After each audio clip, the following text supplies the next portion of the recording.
I'm here, I swear I'm here. Coming up next on BBC Two, it's the BradWOTO stream. But first, it's time for What's in the Lunchbox?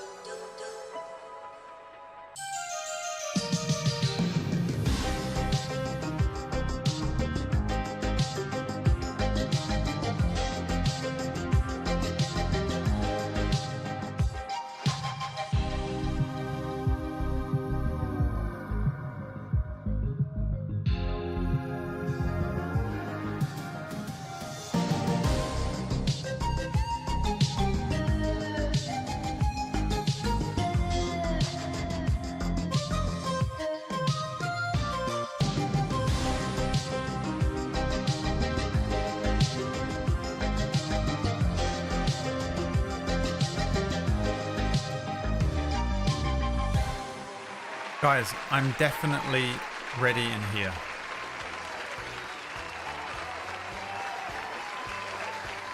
I'm definitely ready and here and available to stream.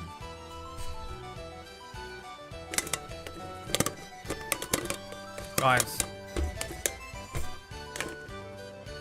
what's in the lunchbox?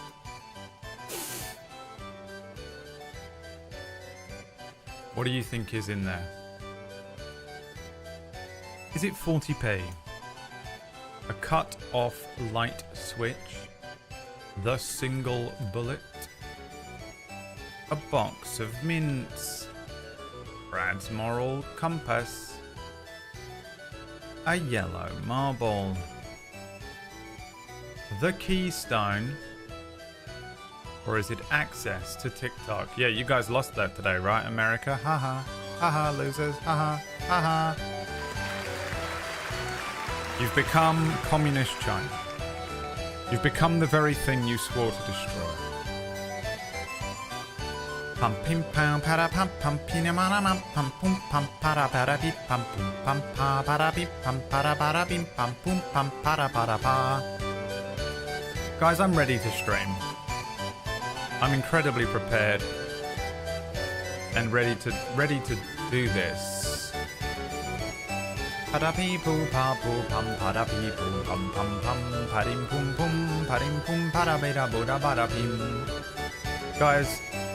in case you were wondering, I am prepared and ready to stream a game of D&D for you all today. Guys, in case you were wondering,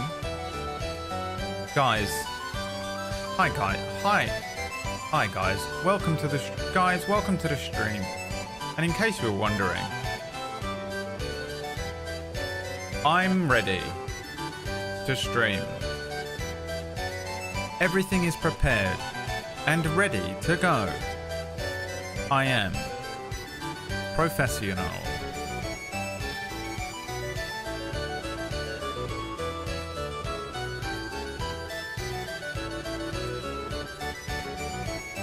Alright, what's in there? You think it's access to TikTok?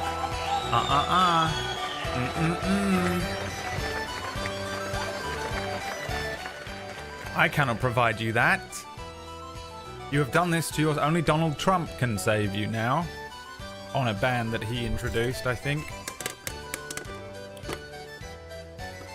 It was, in fact, some Bluetooth headphones.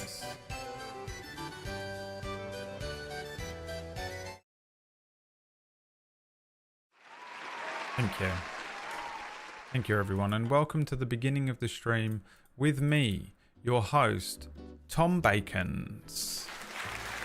It's me, everyone, Tom Bacons. I'm playing Quantum Break. I can play games that I like, and I'm good. Are you enjoying Quantum Break? I didn't get to watch any of your stream. I had to go immediately. How are you liking Quantum Break? What have you played so far of the Remedy games?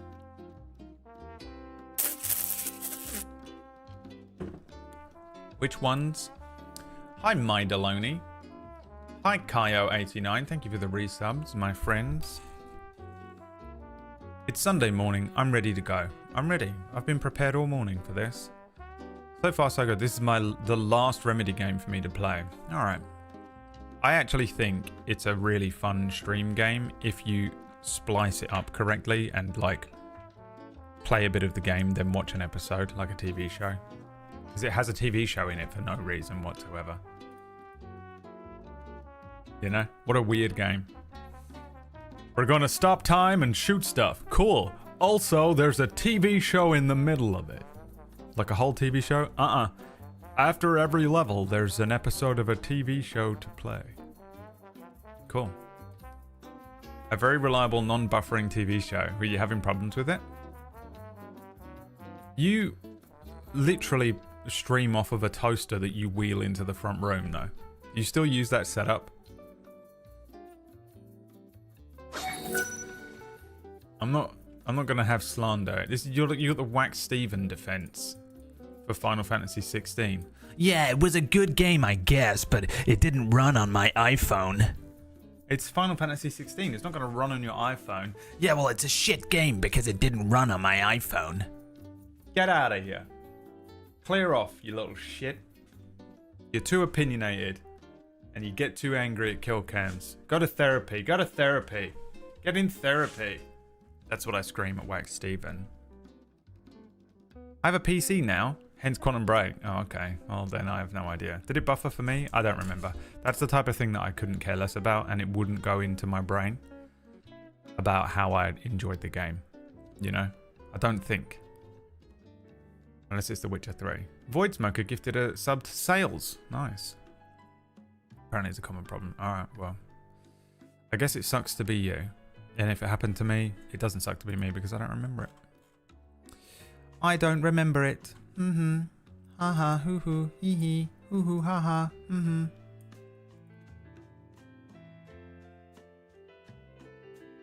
Ha-ha, hoo-hoo, hee-hee. It did 1, maybe 2 times. The way that your brains remember stuff. Dude, to have a neurodivergent brain that is able to recollect everything that's ever happened. What a superpower. I remember everything. This is Gabe. I recall, on August the 1st, at precisely 4:05 p.m. Eastern German time, the game buffered for 33 seconds. Then, on August the 4th, at precisely 3:22 Eastern German time, the game buffered for 44 seconds. And I'm like, what the fuck? I genuinely can't remember waking up this morning or the first hour of my day. Legitimately. I've been thinking about it for the last 2 hours. What did I do for the first hour of today? And I don't remember it. I've fully convinced myself I had a fucking brain aneurysm this morning. There's clearly something horribly wrong with me.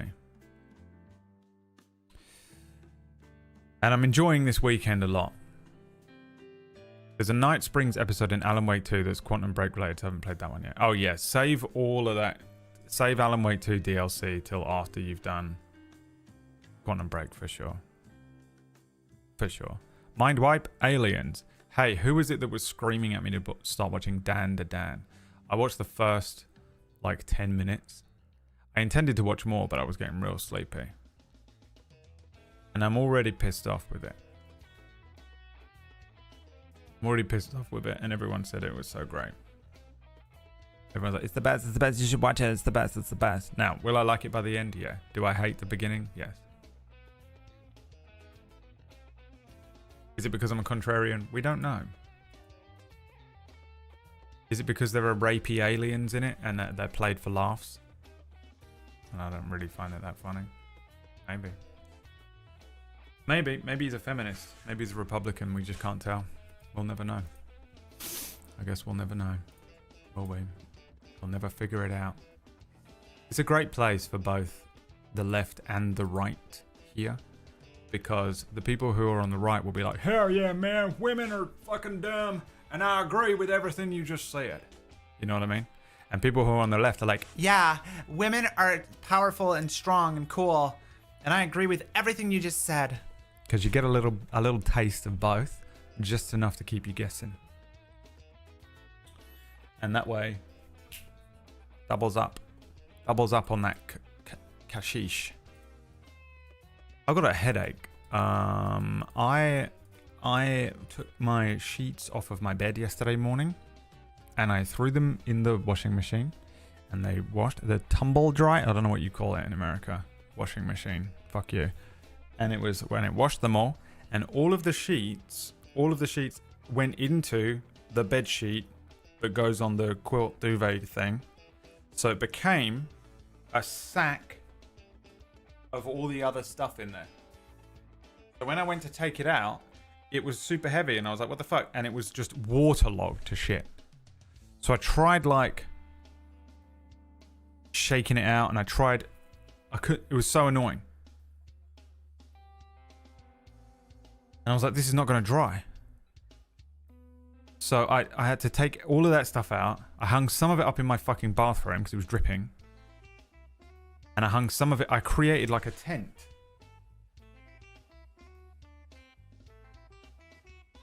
I created a tent here. And then turned my heating on to maximum all day. And I gave myself a killer headache by last night. By the end of, I did a little like side stream last night. And then I played a couple of games of Marvel Rivals with my close personal friend Leah and some other people. And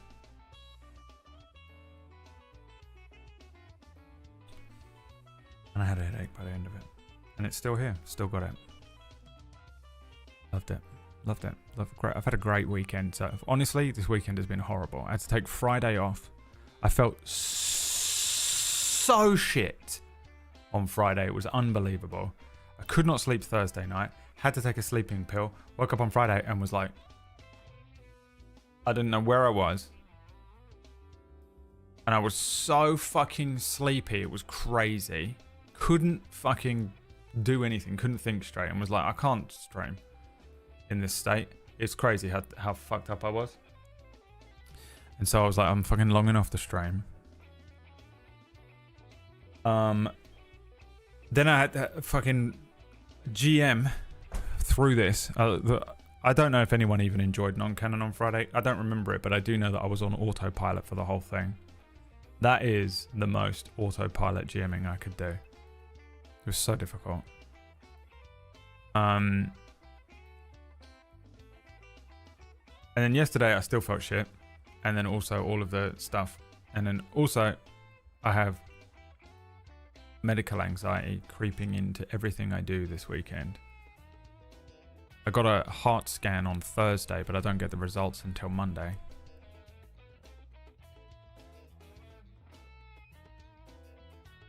So I hate my life right now.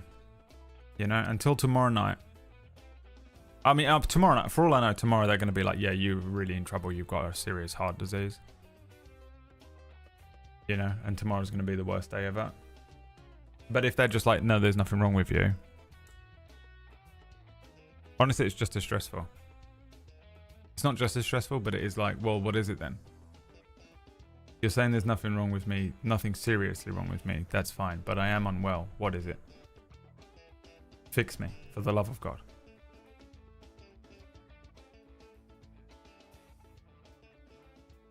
So I really hate my life this weekend. Sucks. Snack time. Yeah, we did a lunch break. We had a little lunch break in the middle, which was very fun. I think we all enjoyed, didn't we? So that's been my weekend. Anyway, we're gonna play some D&D. I have a little something. I have a little something up my sleeve for today. Because I want to, and there's nothing you can do about it. Because I want to, and there's nothing you can do about it.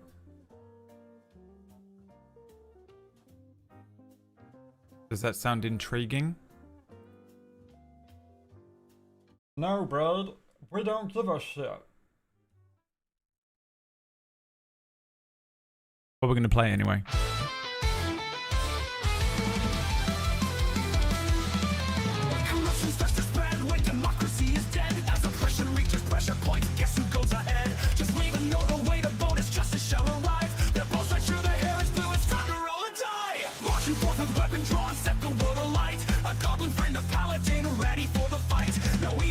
demon kind of tricks or shootery. Rice, Larry, Rice, it's time to claim your victory. Fight, fight, fight till the fight is won. Run, run, run if it can't be done. Hide, hide, hide till we're out of their sight. Rice, Larry, Rice, let's roll the dice. Win, win, win, Larry, save us all. Spin, spin, spin on the magic wall. Roll, roll, roll till you know you're called. Rice, Larry, Rice, let's roll the dice.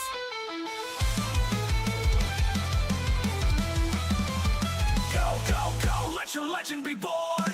Flow, flow, flow with magic adorned. Soar, soar, soar, always ready for more. Rice, Larry, Rice, let's roll the dice. Never surrender, never give in. Larry, step ahead and let your arrows sing. Lift your head and brace for dawn. Ready to rise. Rice, Larry, Rice, let's roll the dice.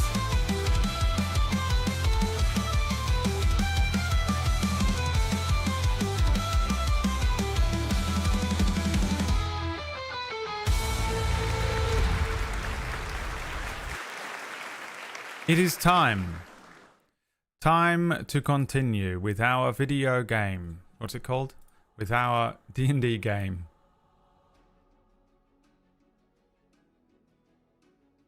Yes.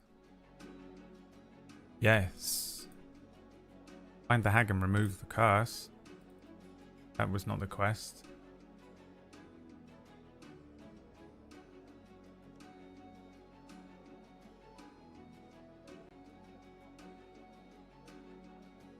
We are in the Eternal Tavern.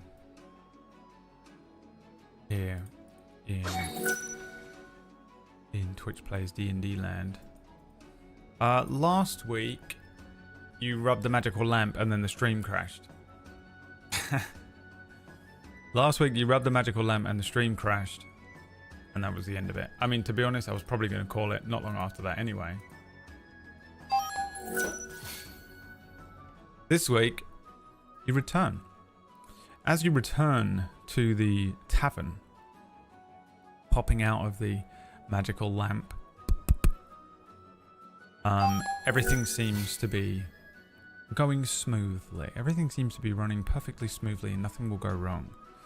As you look around, there is a handful of patrons in this tavern, and you can see the gnome that runs the tavern, who I believe is called Lindell Tanglefoot. Yes. At the Crossroads Tavern. Also known as the Tanglefoot Tavern. He kind of gives you a little bit of a little side eye. Like, what the hell was that? I feel like those guys just teleported in from somewhere. But, you know, I mean, with the spell wind as active as it is, these are the things that happen. This is Twitch Plays D&D. You guys are playing the main character, Lyri, who is an Aasimar fighter from another continent far away, who has come to this continent in an attempt to become a mercenary.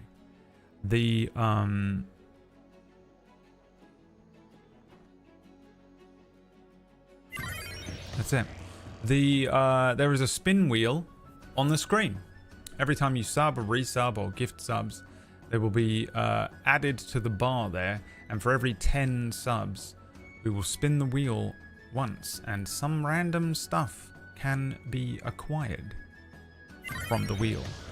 All of you saving your subs up this week for this. Shadow, Nyanar, Durkee, Bew, Penny. Thank you so much for the subs and the resubs.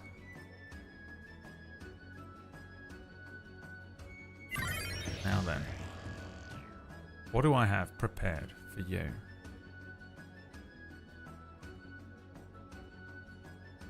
Let's see.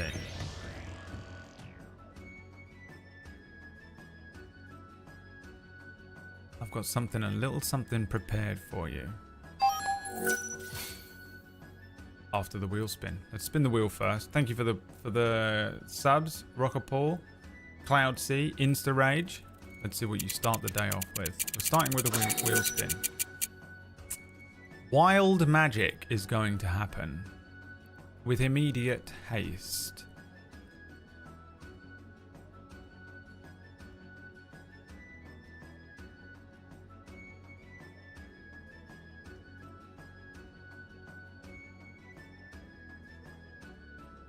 I'm going to pull out the D10,000 wild magic table. I have a D10,000 wild magic. Guys, I appreciate the subs. I know the last couple of sessions of this have been maybe a little lackluster because things have been going wrong in my life. But I appreciate it either way. Rolling just 10,000. 1D10,000. Oh my god, 9,402. It's going to be bad. They really started to run out of stuff to fill this book up with once they got to 9,402.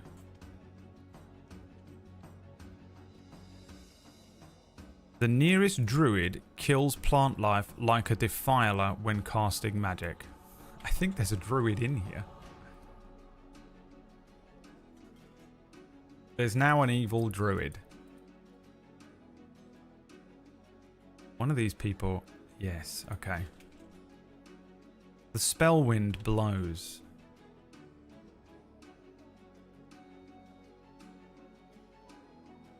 This druid is in fact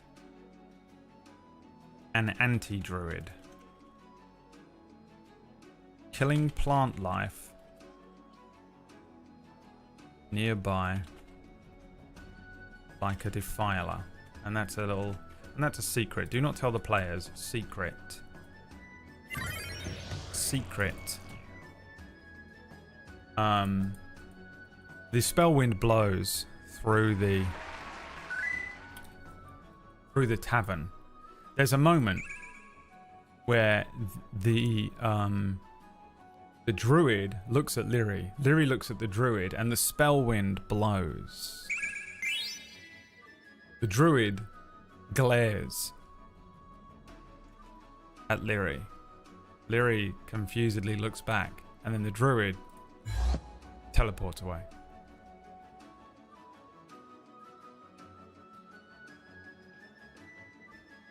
On the table in front of them, there is a little succulent that has been murdered.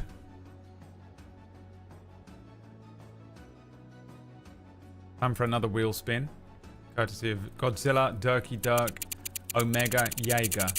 Omega Jaeger. You are now cursed. Let's see. The curse table. This is your first roll of the day. Roll me a d20, chat. Exclamation point, roll d20 in the chat will allow you to get involved. It'll pick a random thing. Imagine it's you kill plant life as well. Hi, PB. Oh my god. This is not a reaction to you, PB, even though I'm sure most people do have this reaction to you arriving. It's just my brain going, you're dying! And I'm going, no I'm not. 16. We can take the first one. Curse of the Flickering Flame. Again? Not like this. Not like this. Curses. The Curse of the Flickering Flame. Flames near the cursed creature dim or flicker, reducing the light radius of torches or lanterns by half. Honestly, this is dope. This is kind of cool. Anytime you enter a room, the flames dim and flicker around you. This is a curse you must never get rid of, because it's cool. That's kind of cool, I say. No? You don't think so? Alright. I think it's cool. Hey, Brad. Yeah. We fucking hate you. Oh, okay. That's cool. Alright. Thank you for those subs, my friends. Thank you for the subs, my friends. I appreciate it. I had one of those Saturdays or Fridays or Thursdays. I don't know which one it was. But one of the days over the last weekend, I lost about 776 subs, which is just the best feeling as a streamer. And all it meant is that last month someone gave me lots of subs on that day, but then I see it go down and I feel like I'm dying. All right. Now,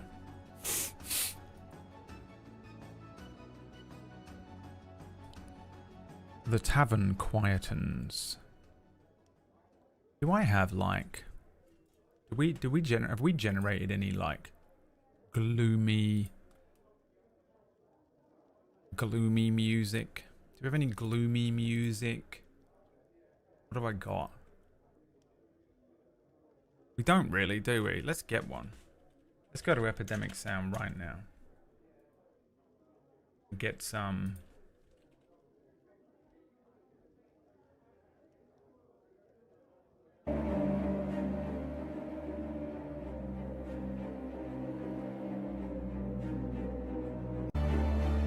I mean, a vampire.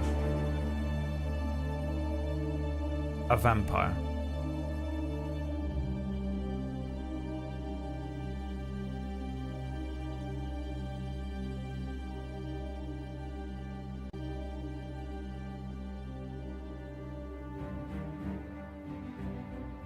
A vampire is nearby. Wait, where's the little button that lets me? Yeah. Yes. Now.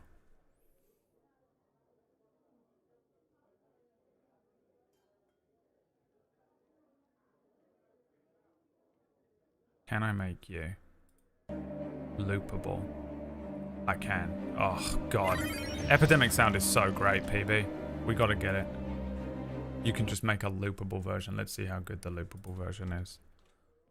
Let's see how good the loopable version is. By the way, this is a procedurally generated campaign in which everything is procedurally generated right before your eyes.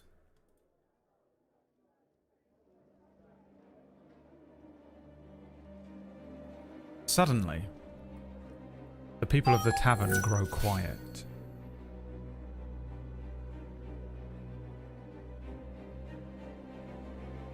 The doorway darkens with several figures at the Crossroads Tavern. Lancelot instinctively sits up in his chair a little. A handful of the people in the tavern look around nervously.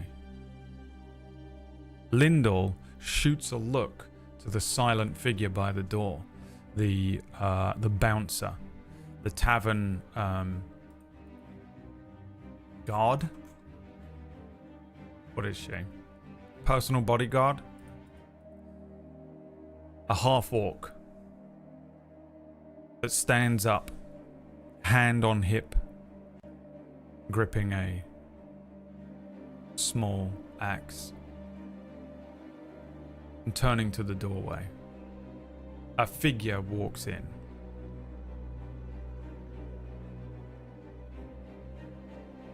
What does he look like?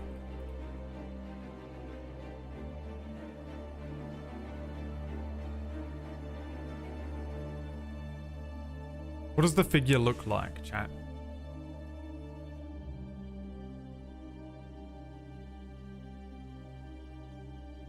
Gnome with red mask and pale red eyes. There's the first one. Bob Ross. Super Mario. A snake. Hang on. Snake in a robe. I'll just combine some of them.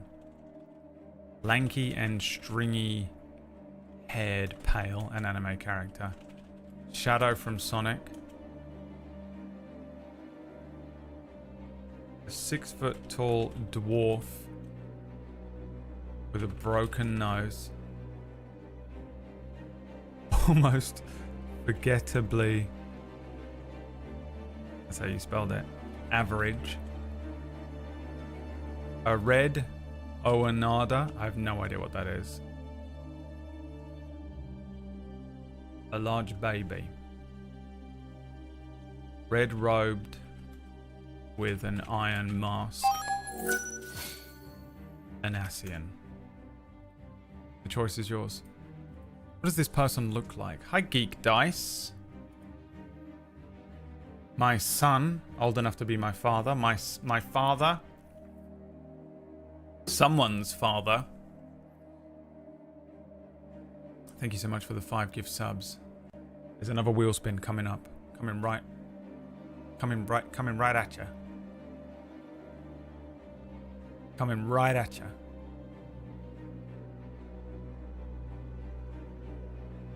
Several figures in the doorway. At the head of this group of figures is a particular individual.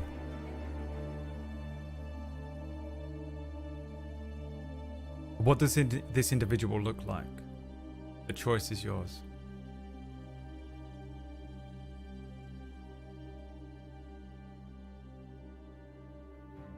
The choice is yours. Father, son, father. The father of the son, father. But who is the father of the son, father?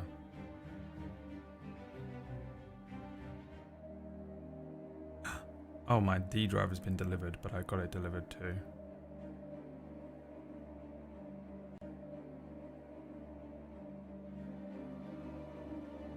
I got it delivered to a little pickup spot. Did they deliver something else? Oh god, I wish this app was like literally usable in any way. Just to check, because I live in a building and people will steal my stuff.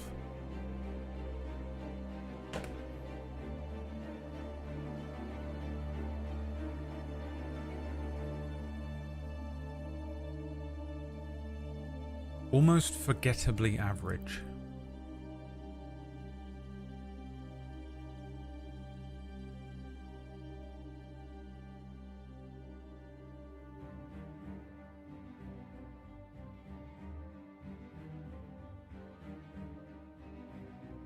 It looks like the guy that plays Tim from The Office, but in the English one. What's his name? The Hobbit actor. Martin Freeman.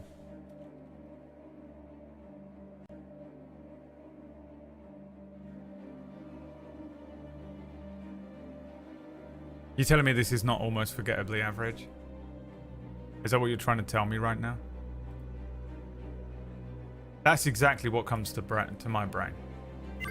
Let's spin the wheel on behalf of Father, Son, Father.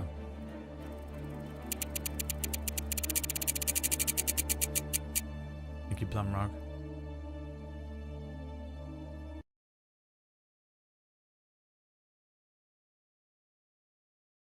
Why do I even bother? I'm taking teleport out. I'm taking teleport. Alright.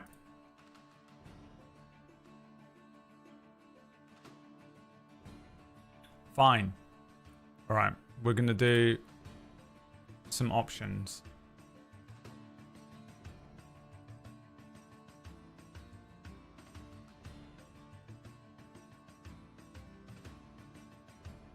D6. 4. So 1 is the roof. 2 was the basement. 3 was the front door. 4 was the window.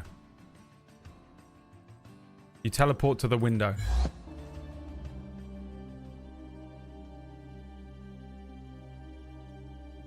Dude, the real DMing. The illusion of choice.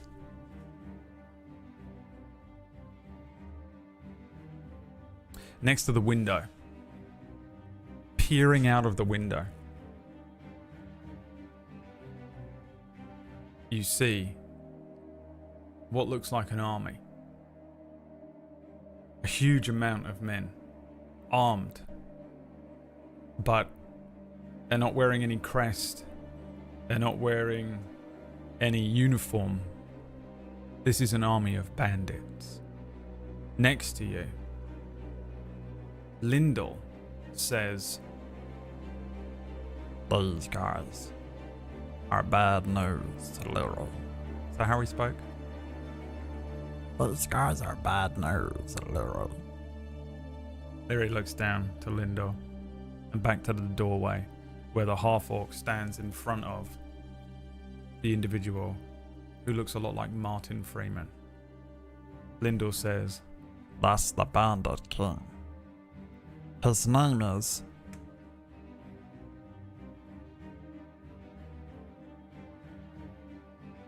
What is the Bandit King's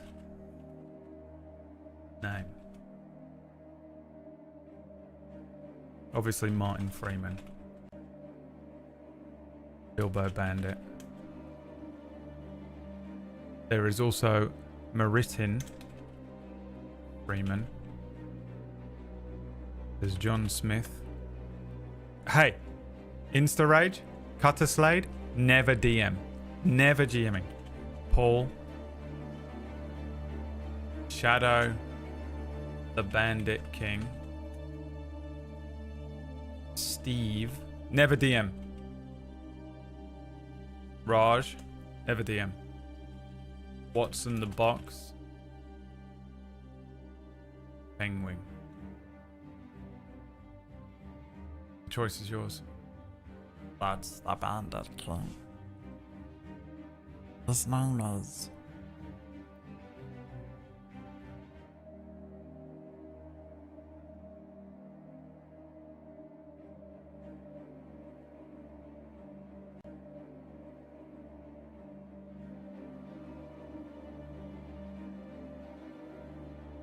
What's his name?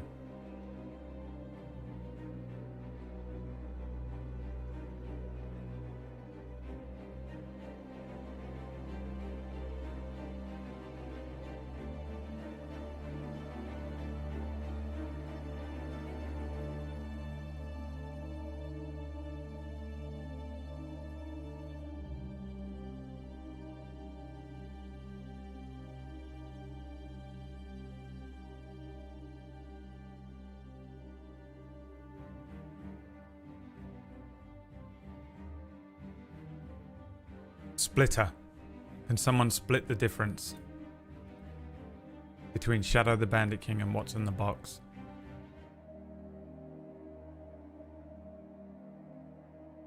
Six or nine? What's in the box?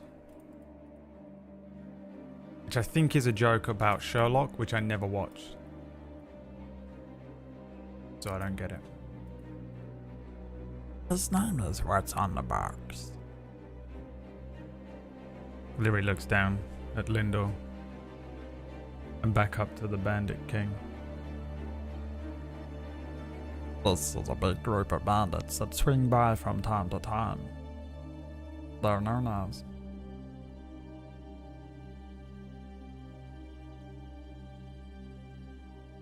What is the bandit group known as? This isn't Snotflap. Lyndall Tanglefoot is the owner of the tavern.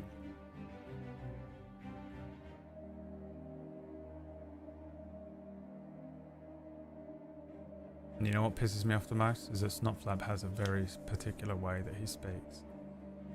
And it upsets me that clearly I'm a terrible voice actor. 7 Sherlocks in a pear tree. A bunch of jerks. The Chode smugglers. Swifties. Massive huge tits. The Grundle punchers. Martin's free men. The freestyle muggers. The Boxing Day Saints. Fuck me. The Fellowship of the Ring. Flatulent ponchos. Too late. Too late. Type quicker.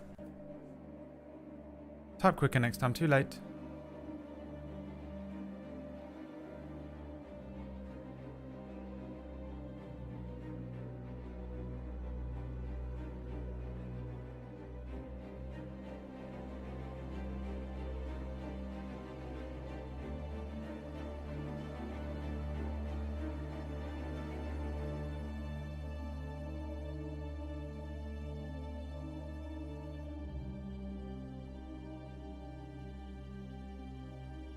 An overwhelming victory.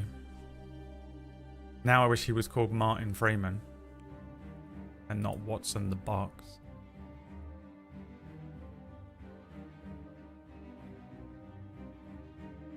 They're known as Martin's free men.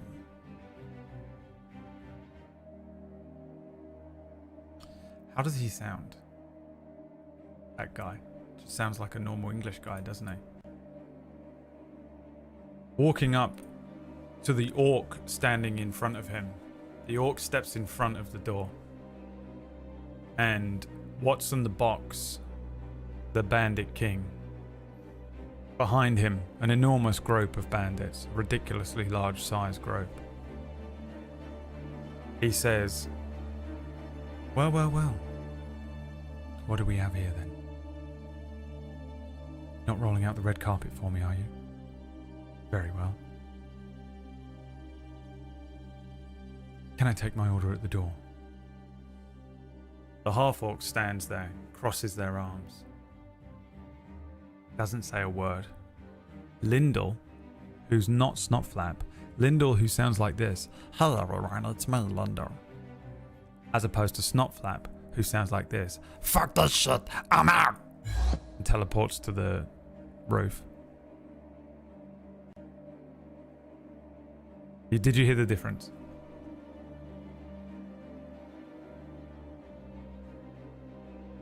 Lyndall, who sounds like a generic gnome, says, Kara doesn't speak. I'm gonna have to deal with this myself.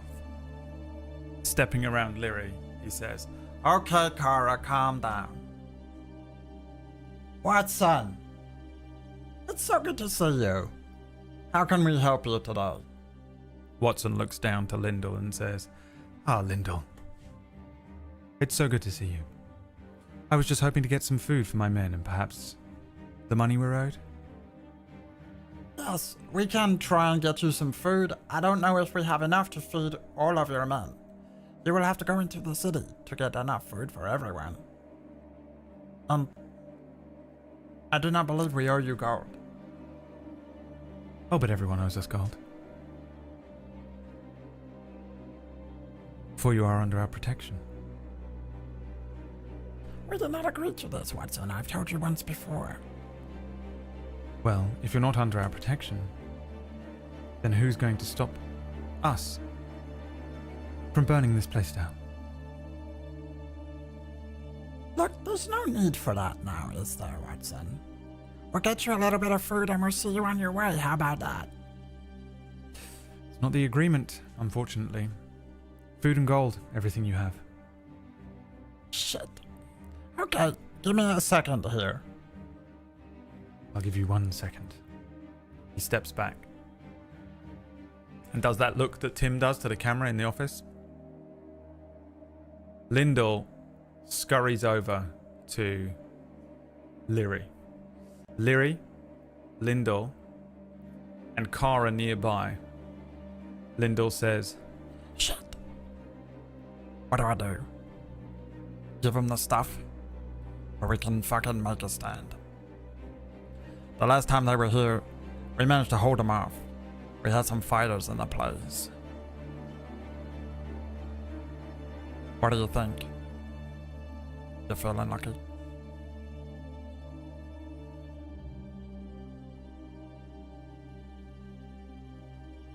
What do you say to Lyndall?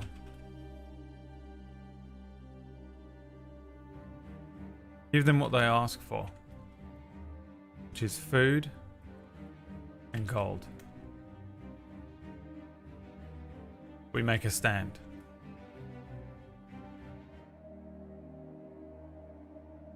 The choice is yours.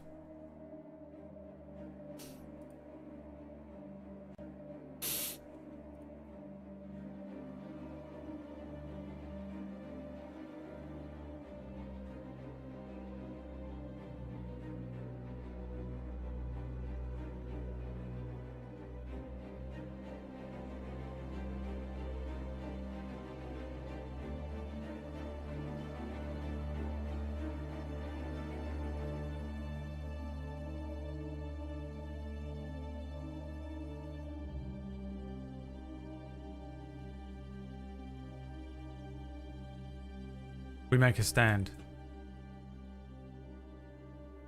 Leary stands up and says, "Don't worry, I've got this."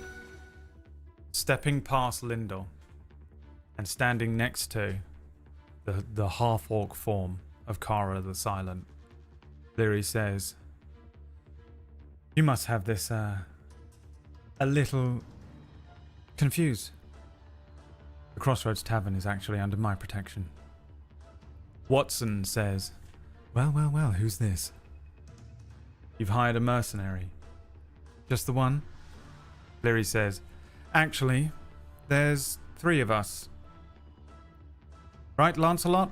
Lancelot stands behind Leary, gleaming plate, putting Arendite down on the floor and leaning on it. "Right, Snotflap?"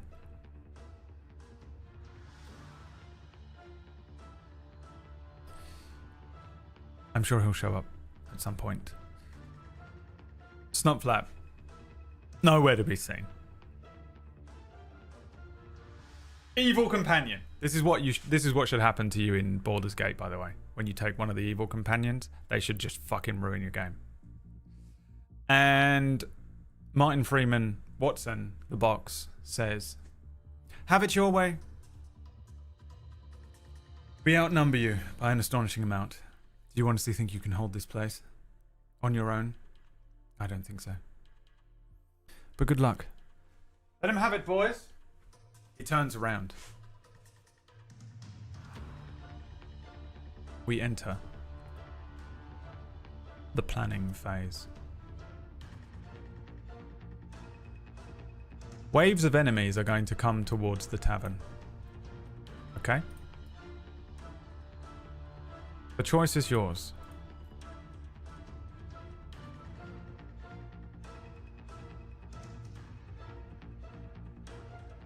The choice is yours.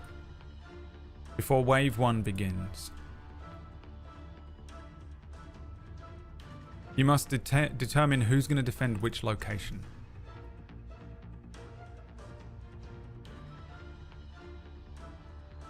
Who will guard the main entrance? Leary, Lancelot, Kara the Silent.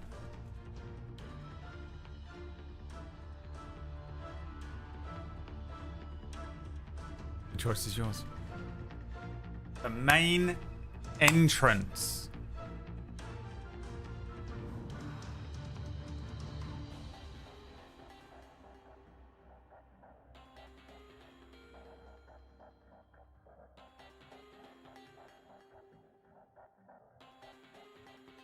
Thank you for the subs. There's not another wheel spin, is there? Anonymous.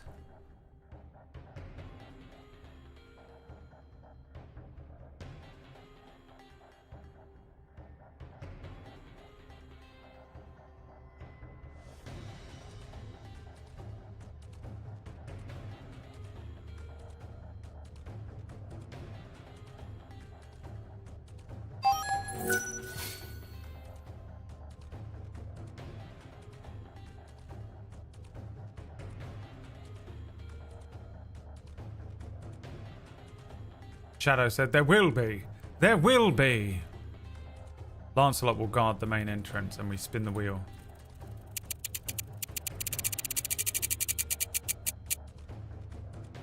Wild magic. Again.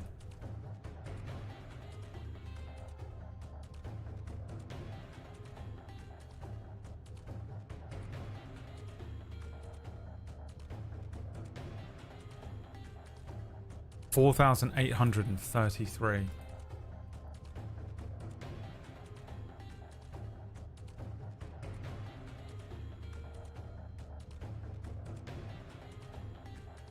As the spell wind blows.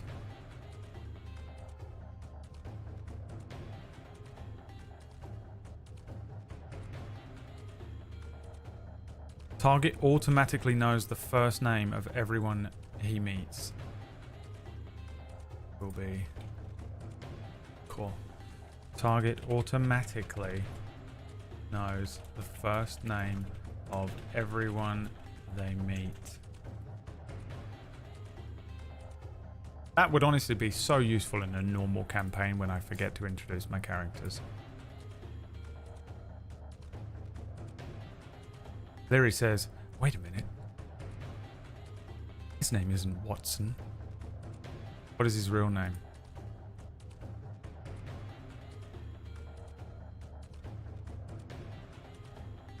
What is his real name? Martin Freeman.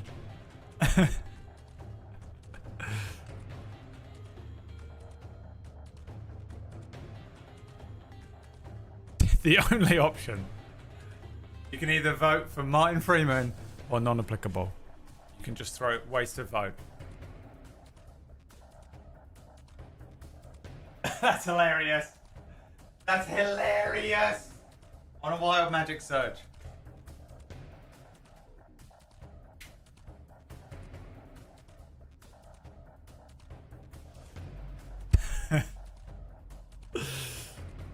That's Martin Freeman, Leary says to Lindor. I've never heard of Martin Freeman. What a forgettably vague name. For a forgettably vague man. I think that's why the authorities have never caught him. It's because he's got a normal name and a normal face.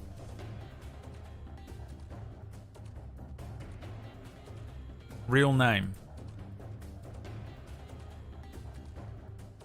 Martin Freeman, added to my notes. A recurring villain.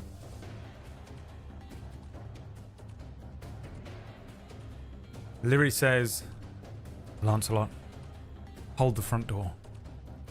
Lancelot steps into the doorway with Arondite, placing it like Heimdall style into the doorway and resting on the pommel. Alright, who will hold the rear entrance? Leary or Kara the Silent?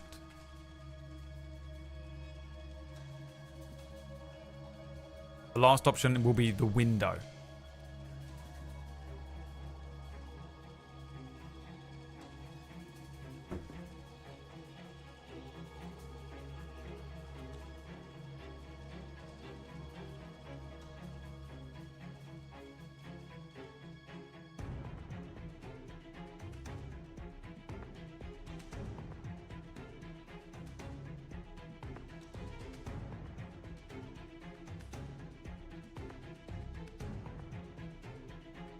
Kara will hold the rear entrance.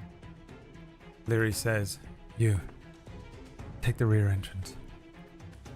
That large window there, they can easily enter. I'll hold that.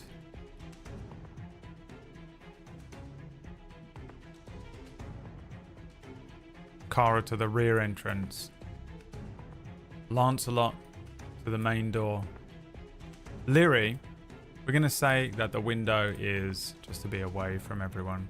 I was going to use this, but I think instead we'll say it's... You know what? We're going to just say it's here. Large window. To drag this map out of my arsehole. Okay. Round 1.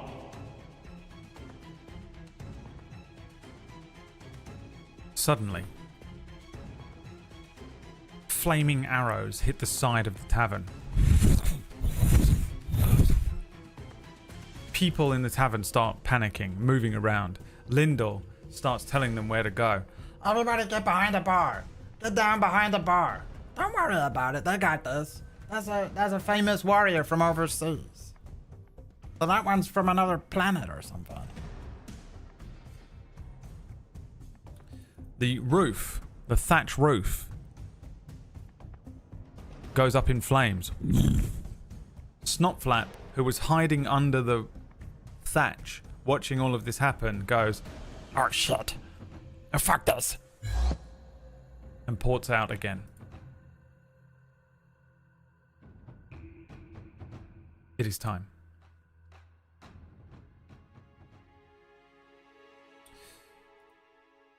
The bandits rush forward. What does this sound like? What's this sound effect? Perfect. Suddenly, bandits. Bandits everywhere. Bandit. Round 1.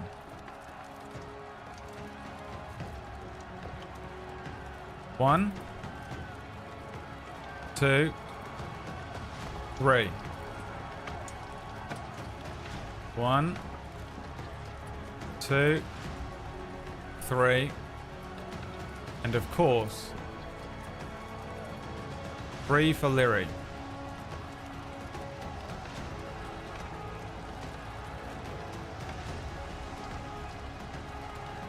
Diving in through the window. 3 bandits. Dressed sort of suspiciously like ninjas, by the looks of it. Jumping in through the window.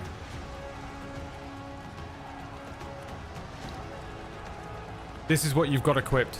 Cloak of the Hunter, Mantle of Spell Resistance, a Potion of Temporary Hit Points, and Power Word Pain. No time to readjust because it's time to roll initiative. D20 in the chat.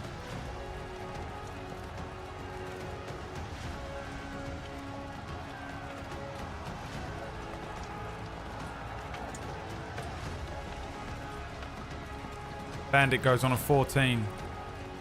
Bandit goes on 5. Bandit goes on a 15. We'll call this one red, blue, green.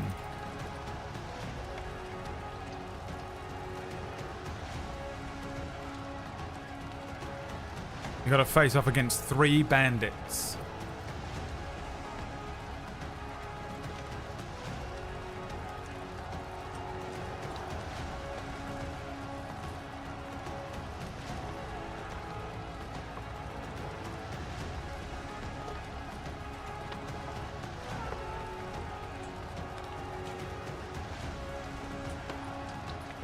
Take the second roll. 14. You have +3 to your initiative, which means you go first.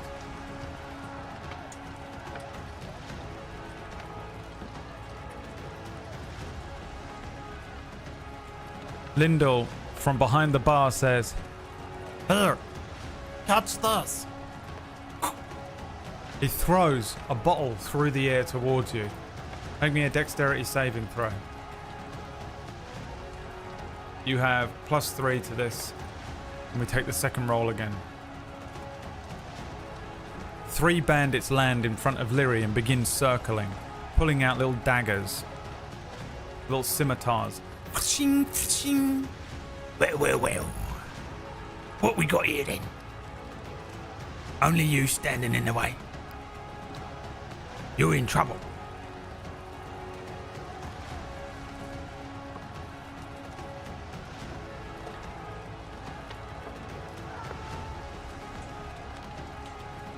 Dexterity saving throw. Please. A 17. Easily catching it.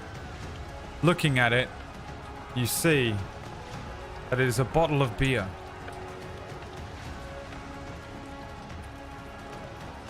Do you drink the bottle of beer?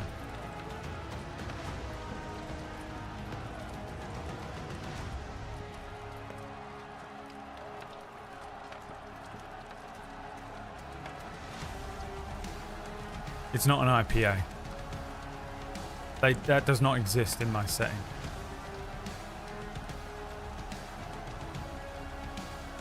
Disgusting.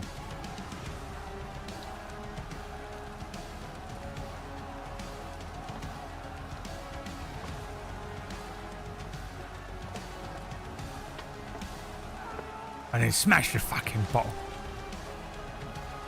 Glug, glug, glug. Bottoms up. Lyri, glug, glug, glug, drinks the beer.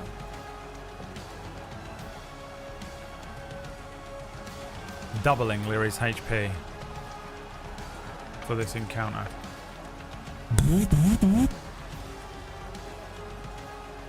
Leary gets strong. Beer strong. Got them beer muscles on.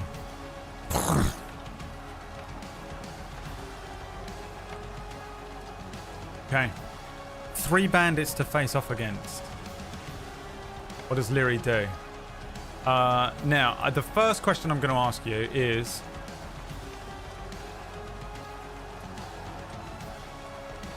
melee or ranged setup? Are you starting with melee or ranged weapon?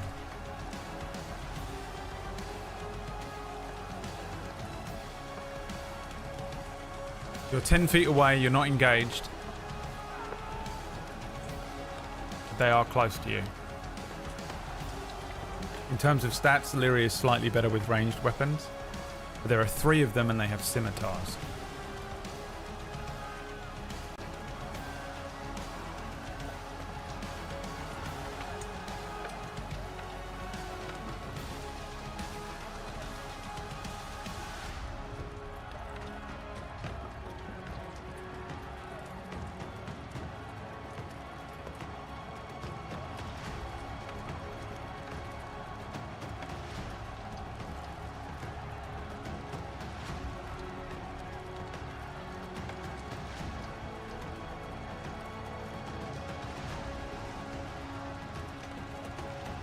What's the plan?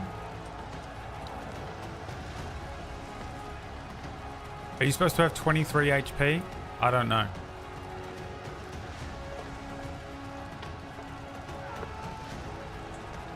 That does make sense, doesn't it?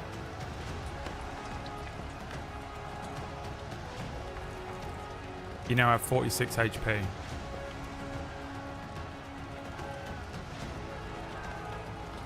Mario grow sound.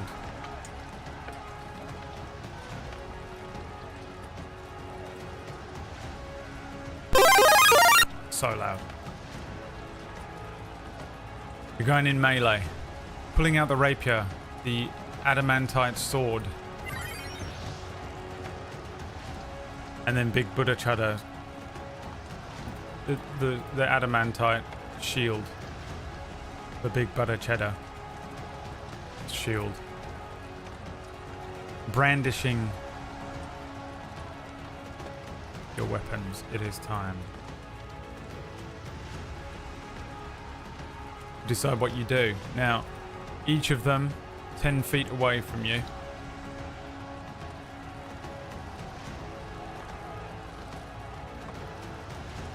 What does Leary do? Attack with rapier. Use scroll, power word pain. Dodge. Potion of temporary HP. Throw the bottle. Call out their names. Frag out. You don't have them equip beads of force. Kick the table over. Run back and shoot. I mean, literally just voted to be ranged. You'd have to, equip bow. This is, what do you do with...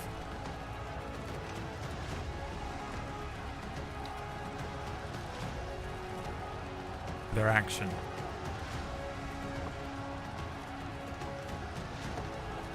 Been drinking? No.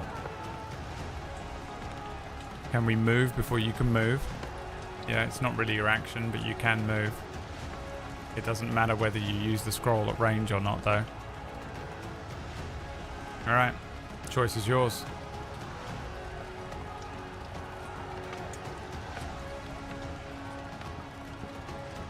Behind you, you hear Lancelot suddenly engage with 3 similar-looking bandits.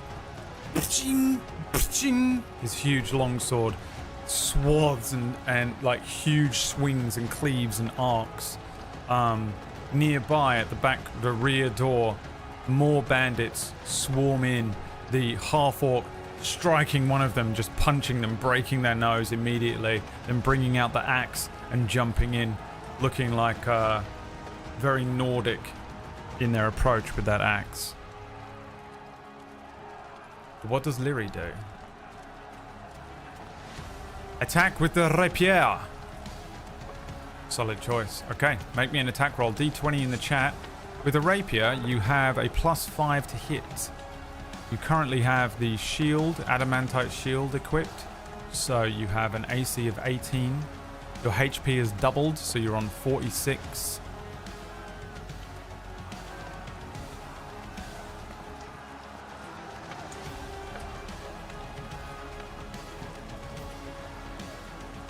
An army.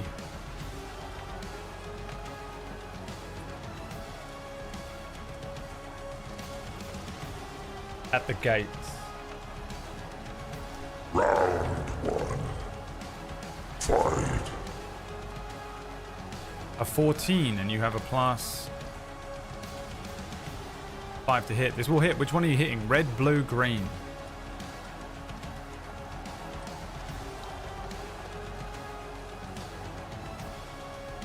Doesn't matter too much. Red, blue, green. Remember the Vex on our rapier? Lolly. Fucking breathe, dude. I mean, the fucking desperate need to have every mechanic shored up and ready to go. Just take a deep breath. There's a lot of people in here. There's a lot of stuff going on. Okay. Just fucking take it step by step. Red, blue, and green. Green. All right, here we go. The attack.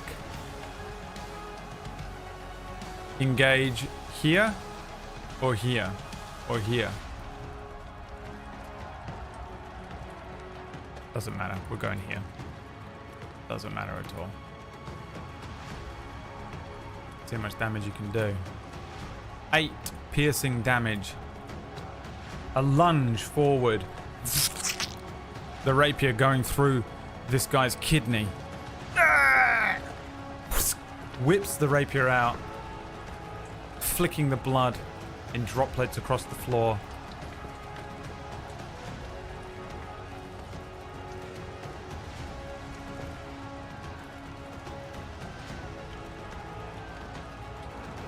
And then, yeah, you get the slow thing on it. Not that it's going to matter at all in any way whatsoever. You hit a creature with a rapier and deal damage. You have advantage on your next roll, attack roll against that creature before the end of your next turn.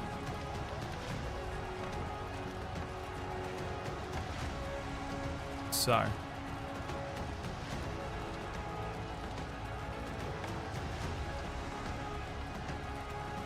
What does Lyri do? You can action surge. Attack again.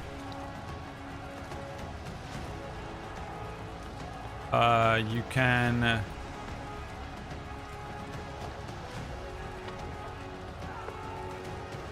move. You'll get an attack.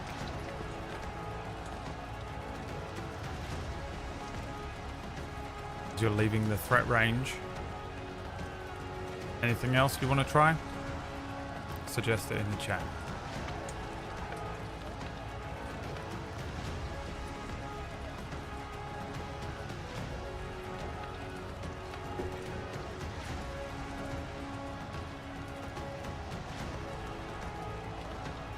Call their names. Oh, that's an action.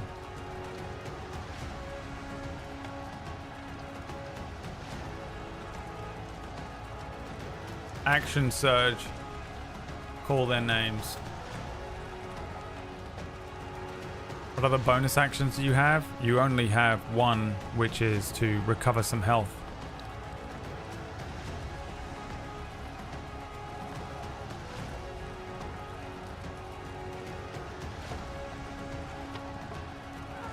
You can action surge, summon Diablos.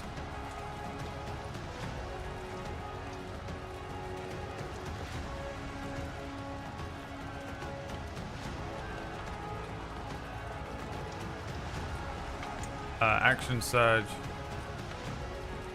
Equip beads.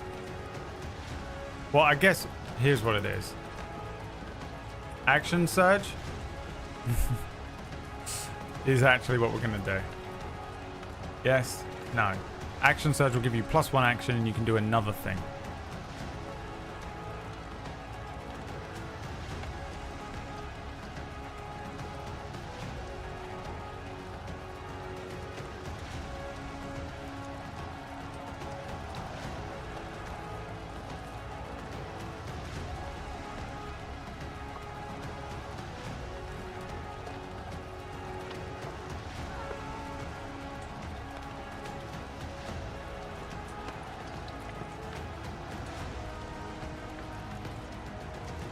The choice is yours.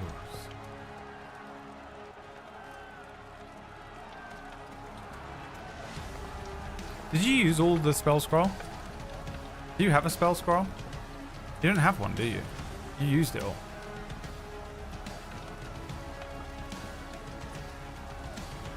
Well. Funny that Lolly remembers everything except for that, huh? Classic player. Yes, action surge. Okay, action surge. Attack, rapier.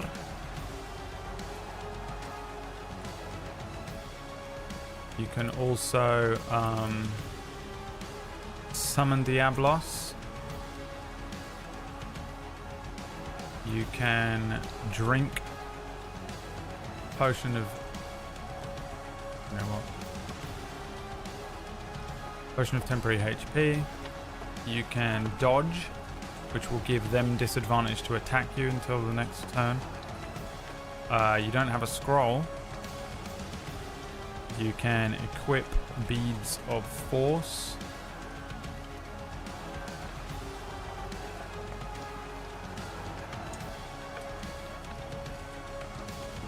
Anything else?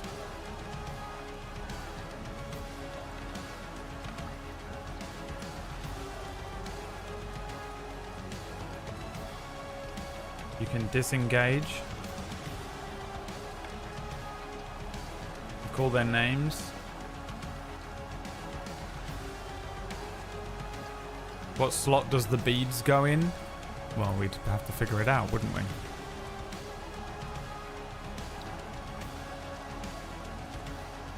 You unequip one of your other items and equip the beads. Alright. These are your options. Attack again. You have advantage on attacks until the end of your next turn, or you have one advantage. How does it work? You hit a creature with a rapier and deal damage to it. You have advantage on your next attack roll against that creature before the end of your next turn.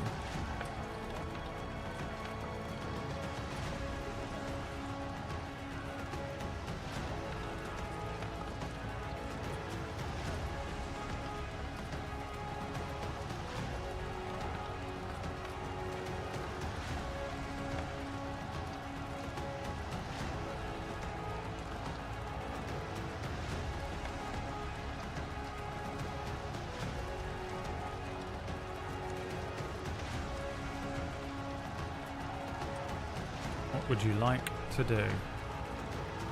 Attack again. The same guy?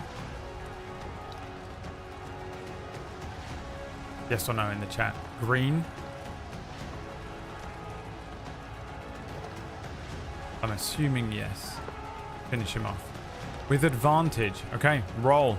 We'll take both numbers. Exclamation point D20. Roll D20. Exclamation point roll D20.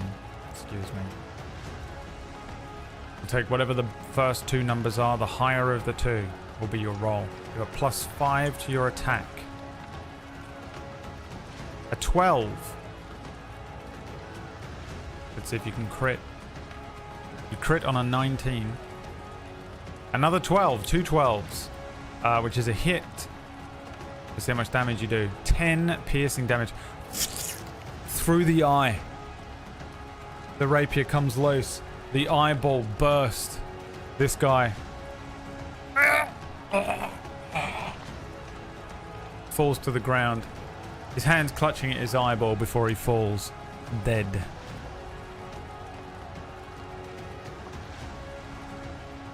Dead to the ground. Okay. Now, you are no longer engaged with him. You could potentially move. Move back.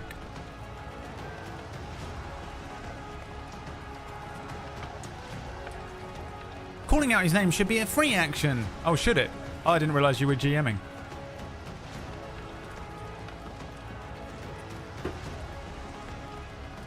Silly me. I thought I was on the fucking screen.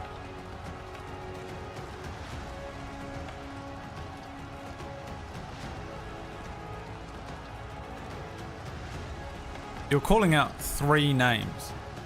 You're looking at a person, mentally acquiring their name, then doing it again, then doing it again, and then calling out those names, and you think you can do that in 1 second and not 6?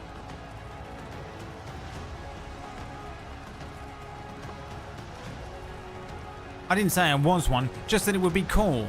No, you didn't. You didn't say it would be cool. You said calling out his name should be a free action.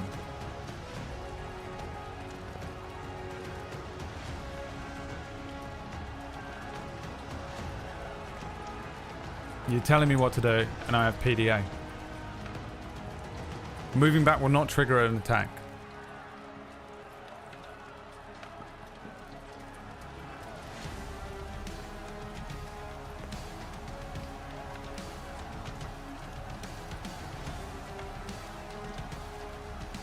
Yes! Move back, they scream. Alright. Furthest you can move is 30 feet onto that chair. Triple backflip onto the chair. As these bandits get their turn. Now, one of them is dead. This guy. Red bandit. He can move to here. Blue bandit can also only move. Maybe they would try and move a little bit around you here. What have they got going on? Light crossbows. 2 of them. Thump thump. As you're running backwards, you do a jump up, landing on a chair, rapier and shield up, as they both chase after you, loosing a light crossbow bolt towards Leary. 1, 2, a 19 and a 6. Your AC is 18, right? Yeah, so one of them strikes and finds purchase. 3 piercing damage. Past, probably just cutting a thigh, jumping through the air, the crossbow bolt, slicing a thigh open as Leary lands. A little trickle of blood, but drunk. It's Leary's turn again. Standing on a chair, 1 dead bandit in front of them. Kara fighting these other bandits down here. Lancelot fighting these other bandits up here. Leary's turn comes around again. Now you've used your action surge. Consumed.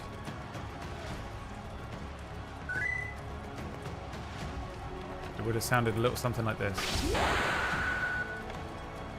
You have no spell scroll, no action surge. You do have second wind. You can heal for 1d10 plus 3. You can also... No, never mind. Wait. On a rest? Once per long rest, as an action, you can heal those 3 points of damage back. So you could technically do that. Pixels, thank you for the resub, my friend. What does Leary do now? So you can attack, you can surge forward and attack with the rapier. You can... This is with your action. Potion of temporary HP. Summon Diablos.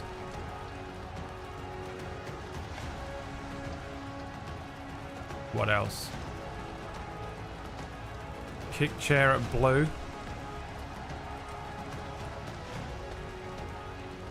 Throw the knife that's sitting on the table next to us. Pick one of them up and use as a fleshy sword to stab the other one.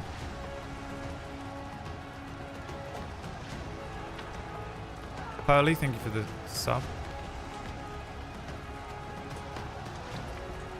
Try to lunge into them with the table. No idea what that means. Jump behind them. Choke slam one through the table. Alright, there you go. There's your options.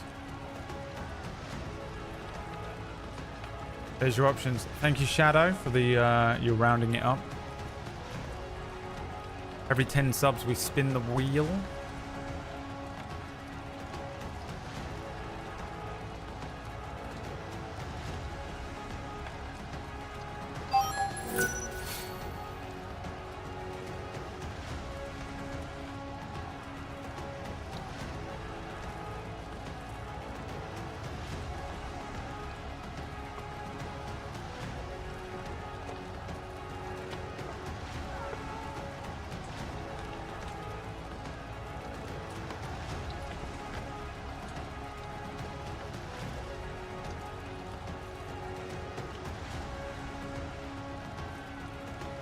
Does chair give height advantage? Maybe, but if you're going to attack one, you have to get off the chair.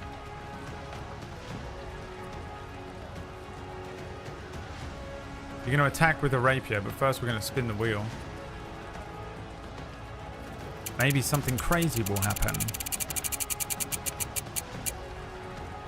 Another wild magic. God damn, I keep closing this document. I should leave it open. You know what? Let's do a normal wild magic. Could be more fun during combat. 33. PB just started crying somewhere in the world.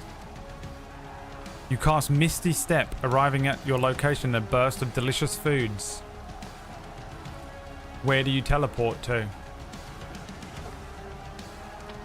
You can teleport 30 feet away.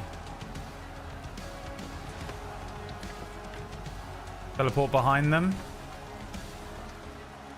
Yes. Teleport away.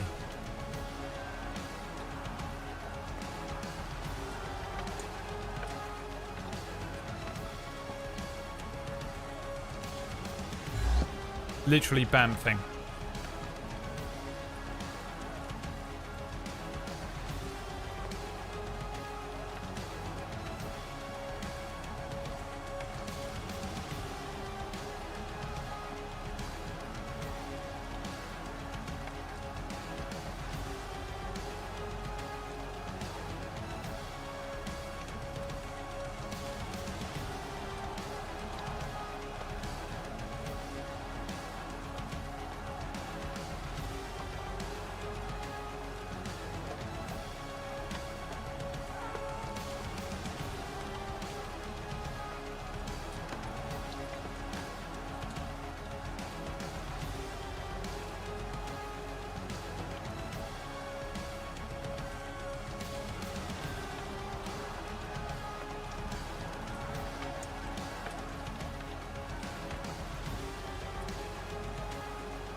Yes, teleport behind them. Alright, blue or red? Type it in the chat. First one I see. Red. Bamfing behind this guy. Give me an attack roll, please.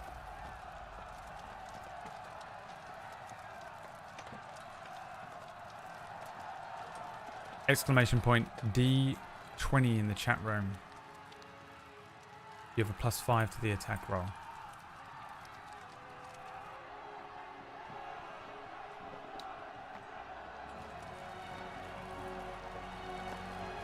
We've got to take the second roll.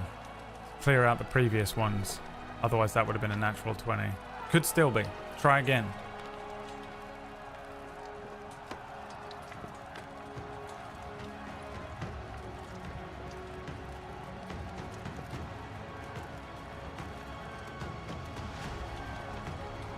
It could still be.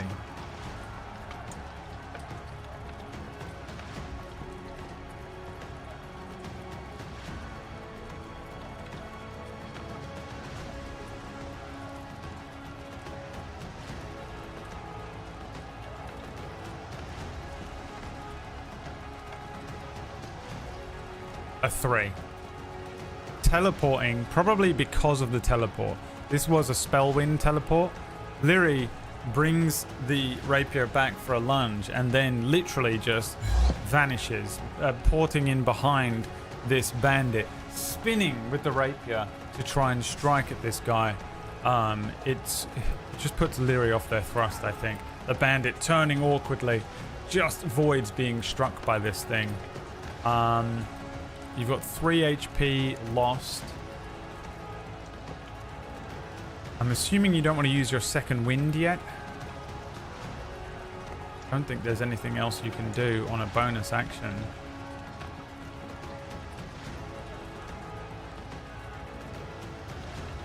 So I think that's probably the end of your turn. The bandits rush in, flanking. Let's see if they can hit you with their scimitars. 1, 2. An 8 and a natural 1. Roll me a d20, chat. Let's see what happens to this bandit as he fumbles with his melee attack.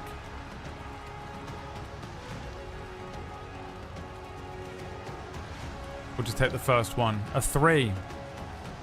He has disadvantage on his next attack. Blue. Disadvantage on his next attack. It's Lyri's turn.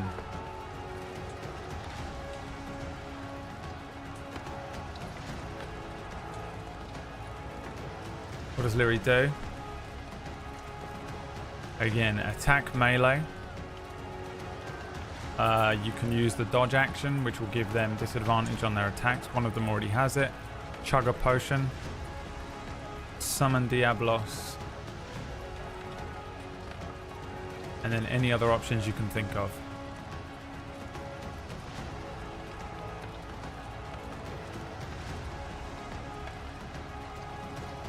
Any other options you can think of?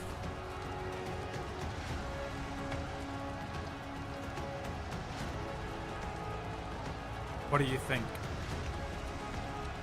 Attempt to intimidate them. Shove Red over the chair.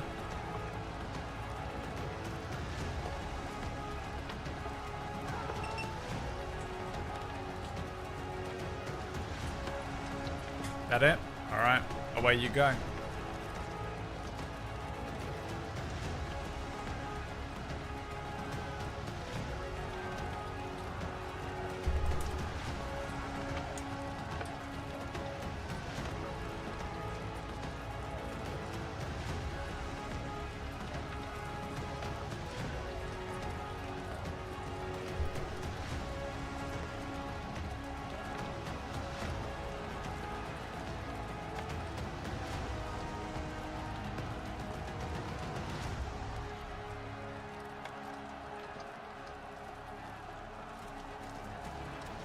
It's attacking time. Alright, attacking. Red or blue?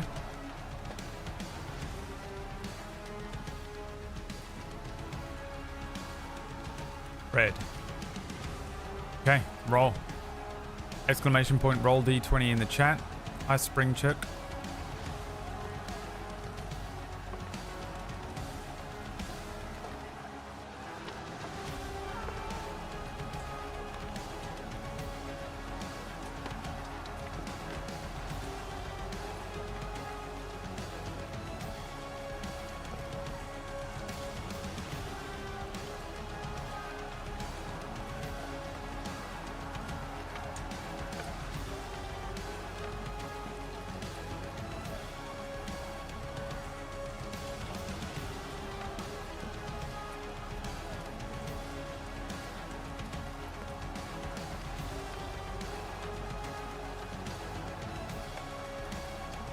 17 is a hit.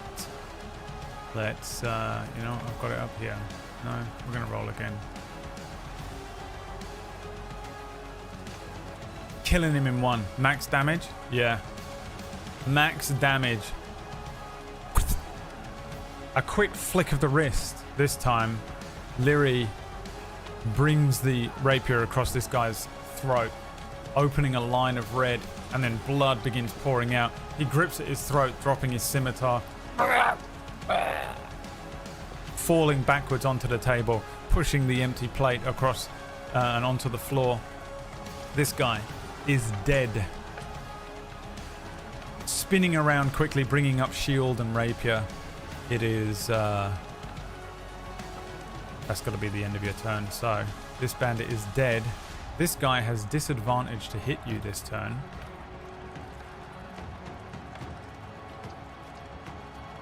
He's going to miss on a 9. Attack this guy? Yes or no? You can just type yes or no in the chat, rather than me pulling up all the options. I'm assuming you're probably just going to want to attack him and not do anything fancy. Yes? Alright, give me that attack roll. Exclamation point, roll d20 in the chat.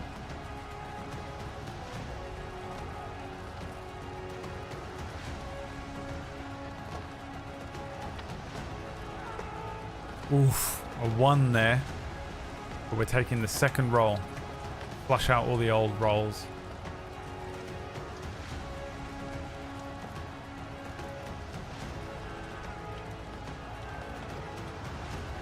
A 5 plus 5, 10. This is a miss.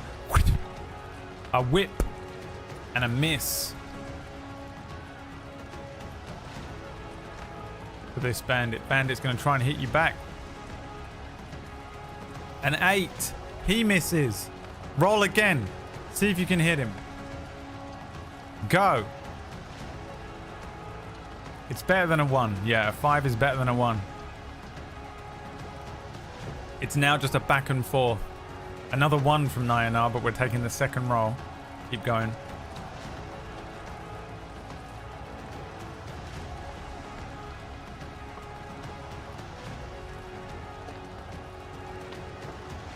Keep him going. A 9. This will be a hit. Let's see how much damage you deal. 7 piercing damage to him. Running a line across his chest. He is going to have a turn and try and hit you back. A 14 is a miss. Bing! The scimitar bouncing off of Lyri's shield. Attack again. He doesn't have disadvantage. He had disadvantage for 1 attack.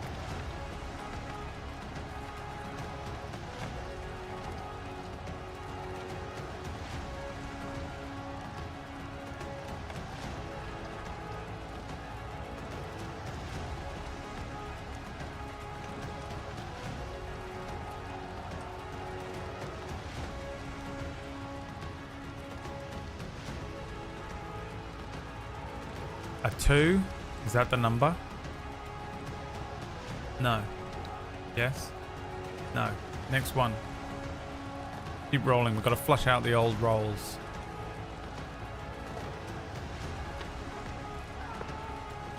A 20. Natty 20. I've got a natty 20 up here I can pull from. 10. It's enough. Through a lung. He falls to the ground. At the front door, Lancelot successfully defeats the other bandits.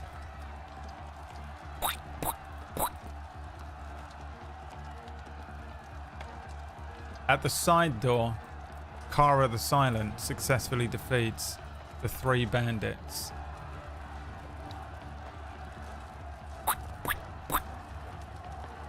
Round 2 will begin shortly.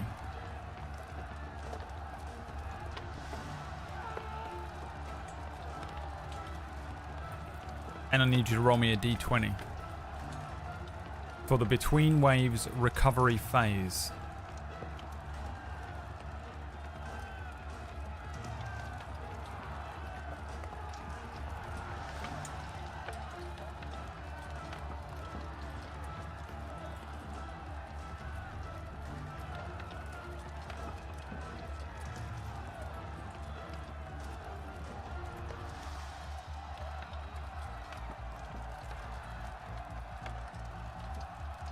The Between Waves recovery phase.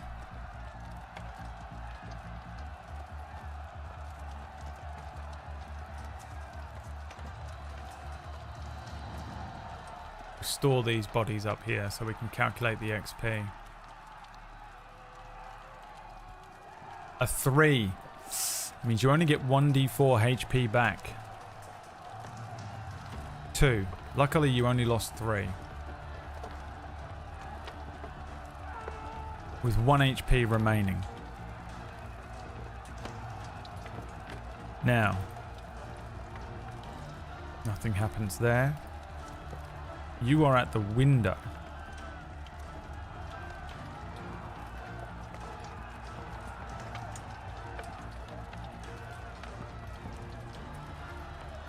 I'm going to roll a d8.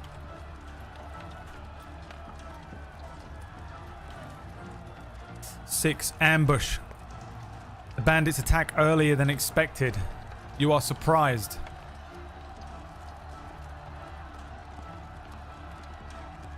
Suddenly, flipping in through the window. Forward, doing that like anime forward roll thing. And landing either side of Lyri are the next enemies to defeat.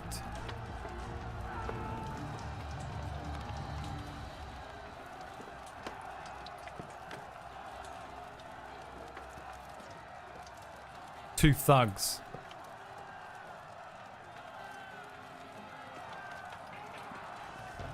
Two thugs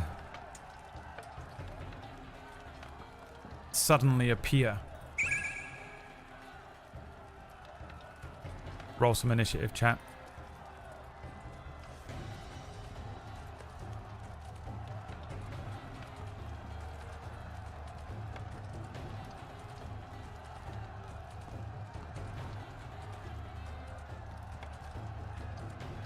We'll take the second roll.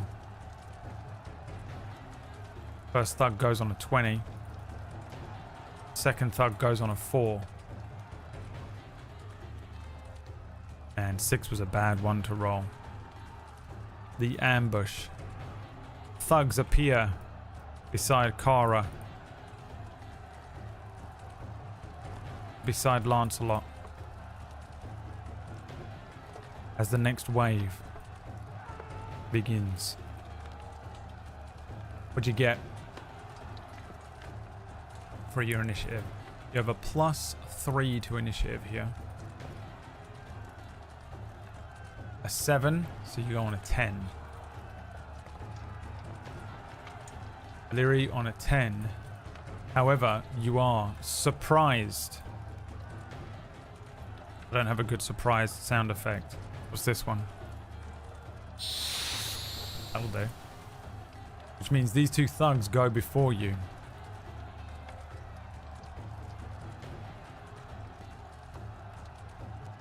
Rushing in. Getting into pack tactics. Advantage. And striking with maces. They have multi-attack. With advantage. An 11 and then a 23. The first one is going to hit you for 3 bludgeoning damage. Appearing out of nowhere. A mace. Bong! Hitting Lyri. Stumbling backwards. Pulling up the shield. Attempting to defend from the second one. Who attacks with advantage. 18. 23. 2 hits. First one dealing 7 bludgeoning damage. The second dealing 8. Which is 14. Is that right? This one comes in and boom, boom. Stumbling Lyri falls backwards. The same thing happening to Kara. The same thing happening at the front door to Lancelot as these thugs appear, bigger, stronger, with slower movements. But two big booms. Boom! Boom! Remember TikTok? Then we go into the turn order and the thug attacks you again. Pack tactics. When it's standing next to you, when it's standing next to another thug, they have advantage. So you can try and think creatively for what you want to do on your turn. So maybe try and split them up. Alternatively, all out attack, all out war. This one's going to hit you for 5 more bludgeoning damage. Currently, at 23 out of 46 HP, Lyri's looking a little battered. It's Lyri's turn. Now, you can... Would you like to use your second wind as a bonus action? You will only get one of these for the entire thing. Do you want to use it now? I'll let you do a full vote for it. The thugs need names. This is orange. And this is pink.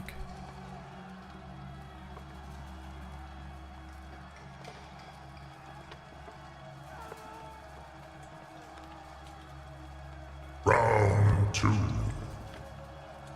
Fight.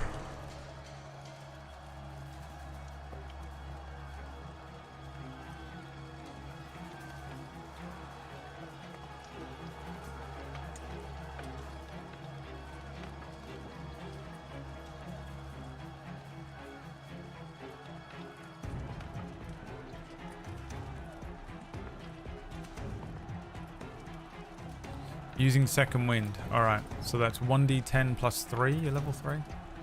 Yeah. Here we go. One big boom. 1d10 plus 3. 12. Pretty good. 12 HP recovered. You're at 35 HP. Now it's your main action.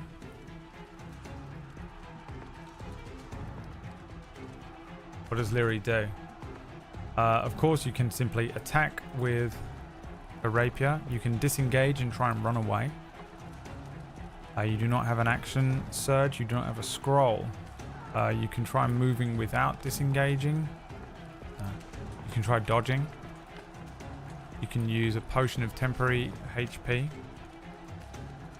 You can summon Diablos, or you can get creative and let me know what you want to do. Shove one of the bandits. This would, if you're successful, will push one of them back 5 feet.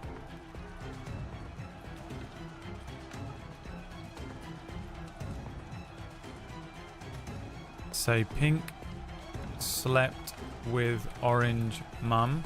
Real names, because you'd get their real names. Knock prone isn't an action, so you'd have to get creative.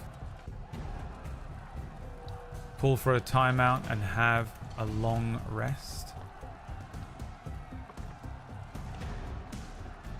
Will prone break the advantage? I guess so. Actually, I have no idea in Raw whether it would or not.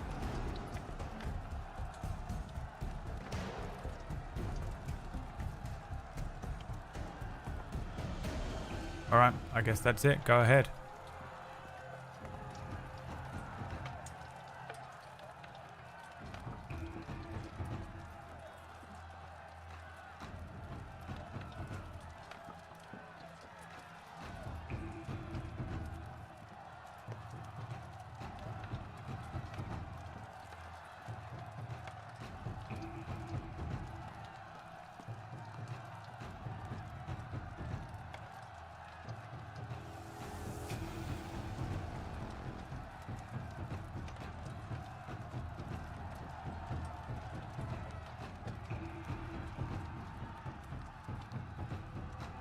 What do you want to do?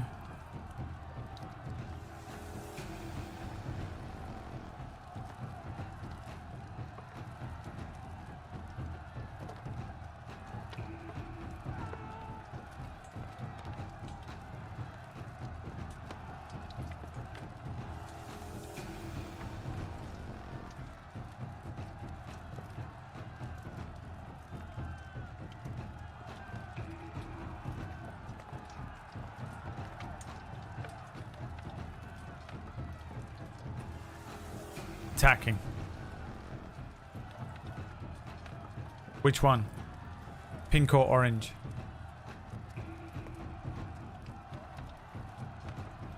Just type it in the chat. First one I say. Pink.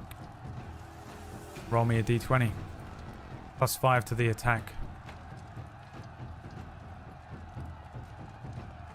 Remember, while you are stronger in attack with a bow, your AC is higher with a rapier because you can equip the shield. The bow, you lose like 4 AC or something, right?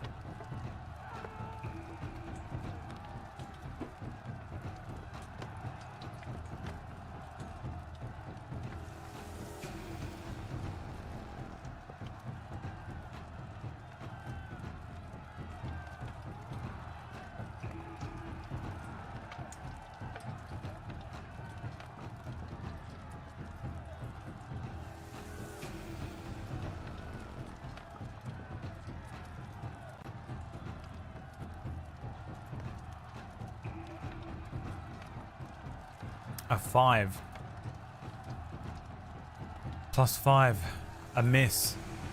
Swinging the rapier and stepping back after these attacks, Leary kind of wildly swings towards one of these thugs, narrowly missing as he, I don't think so, moves forward, chasing after Leary with the mace, bringing the mace up high above his head. Now you can attempt to move, but they will get an attack of opportunity on you. And it is a bad idea. You've used your second wind. You have no bonus action. I'm guessing you don't want to move. Oh yeah, you also keep getting... I keep forgetting about the Vex on the rapier.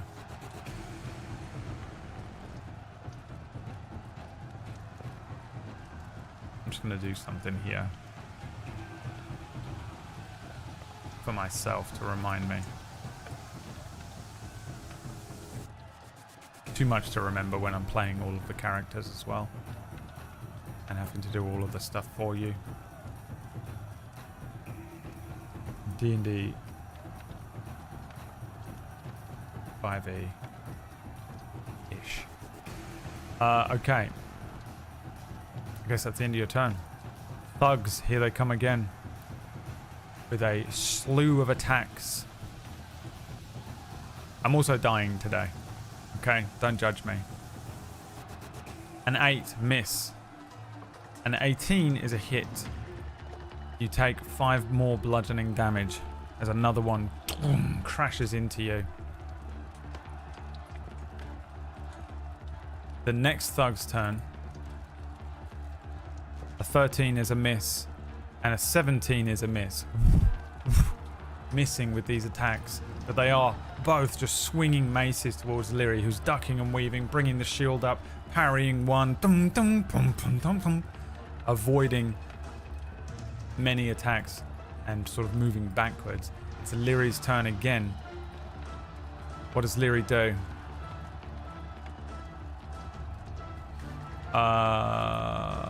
We can leave these ones on here if you want. You can also suggest some more things. Cast heal on Brad would be nice.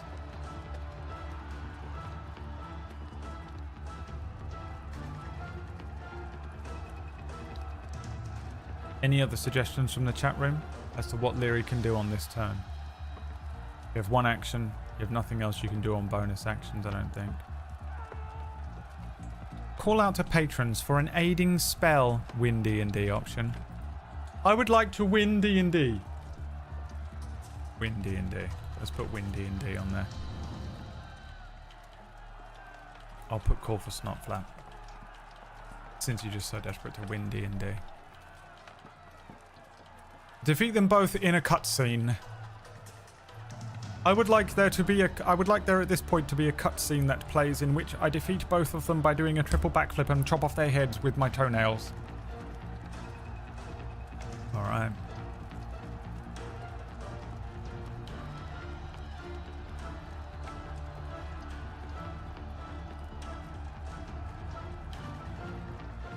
Not the toenails.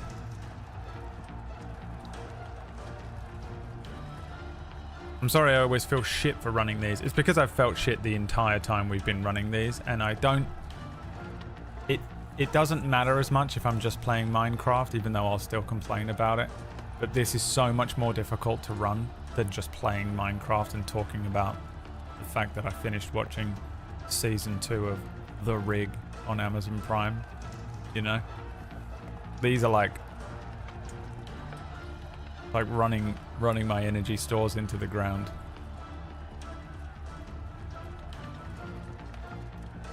There's no stream tomorrow though, so you know, I get a day off, even though I'm just going to be stun locked sitting around waiting for the doctor to call me. They're calling me anytime between 2 p.m. and 7 p.m, which is pretty much when I stream. Alright, your options. Who can break this tie? Call for Snapflap or say Pink slept with Orange's mum?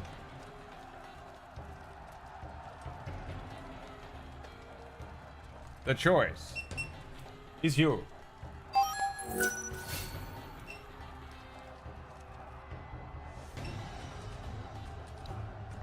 One day these sessions are going to be amazing. If they figure out what's wrong with me and I get medicine, or I'm fixed, or whatever they do to me, surgery me or whatever, or they just go like, you're fine, just give it another month, and I'll be like, I'm probably not, but whatever. At some point I will be back to full fighting power. Say Pink slept with Orange's mum. Their real names. What are their real names? Something and something. Blank and blank. What are their real names? Biggs and Wedge. Pinky and Brain. Oh, it's the worst, Kip. The vague windows. Billy and Bob. Jen and Eric. Grig and Grog. Dumb and Dumber.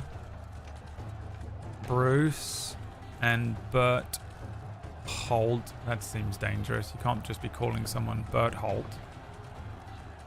Trevor and Tristan. Cord and Drew. Oh, Bazza and Gaza. Alright, the choice is yours. What are their names, chat?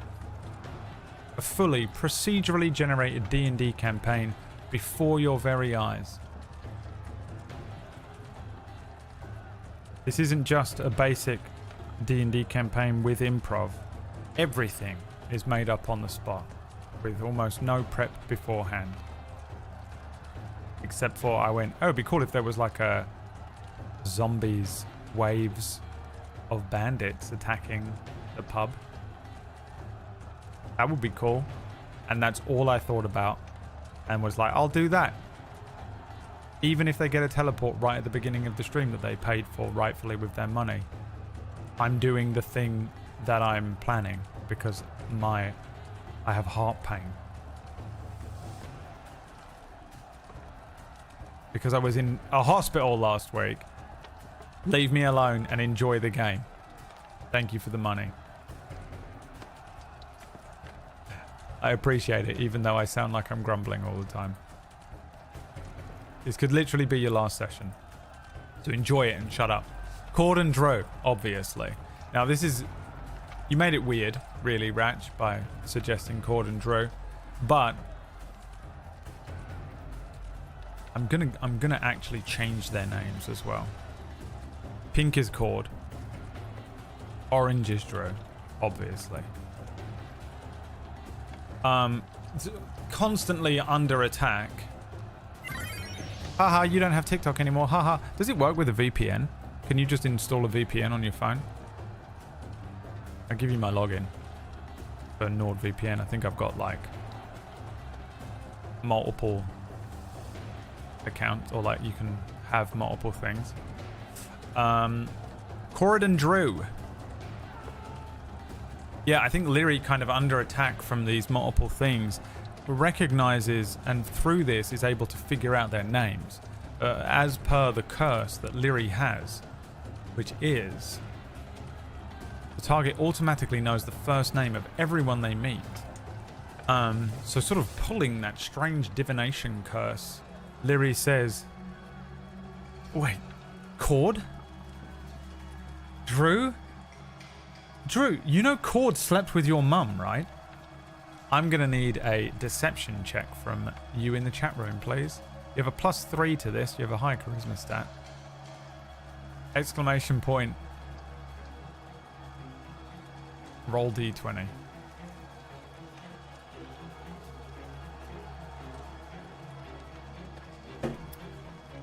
Bro, what is this?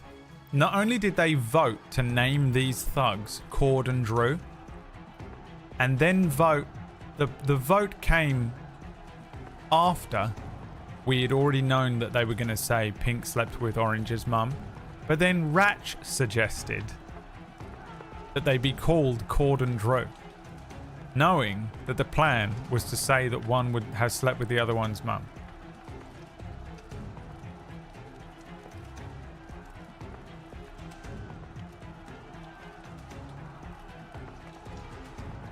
I think my blood pressure's too low for this today. Just give me something for the pain and let me watch Deathless.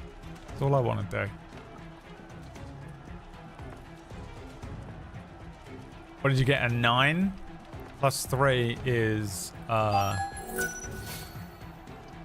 12. So let's roll. Let's roll for these thugs. I'm just going to roll for one number for both of them. And we're going to roll an intelligence check. An 8.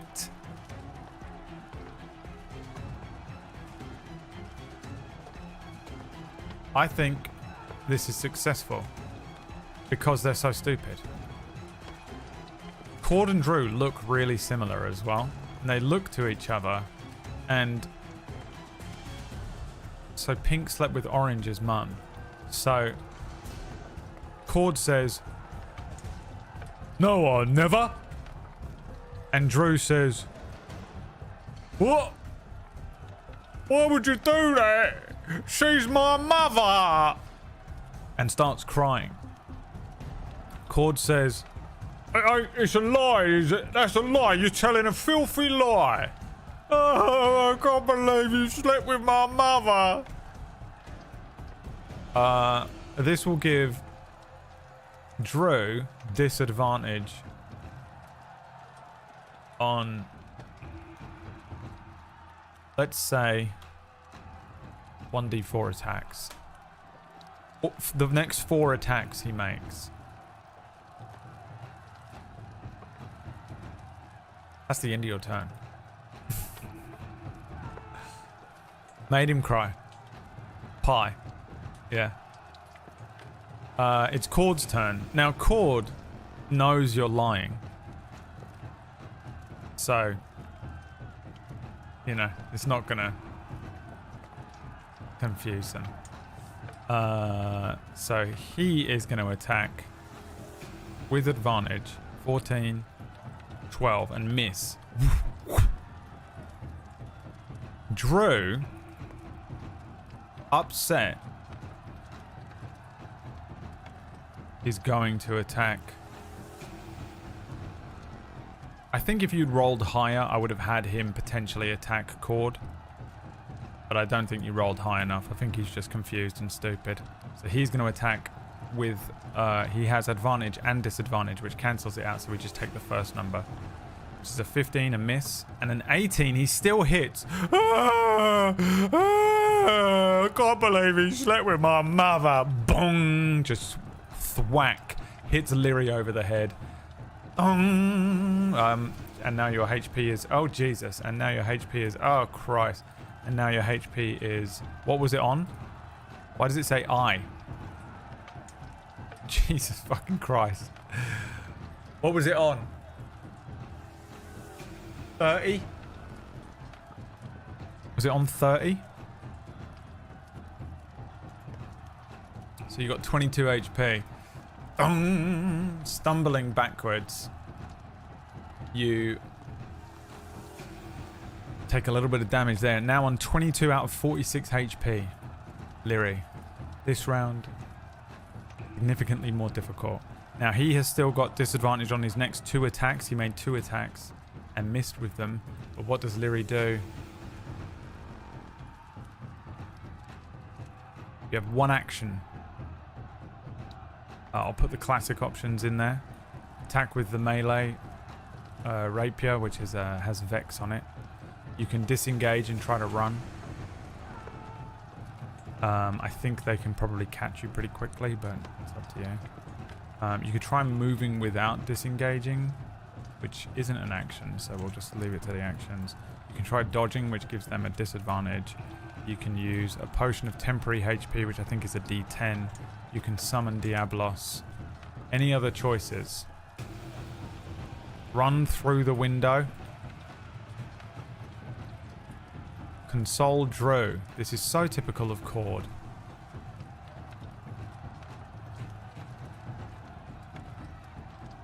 Any other suggestions from the chat room? Do you have a wheel spin?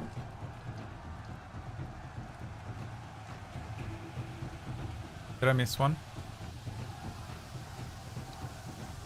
No. Okay.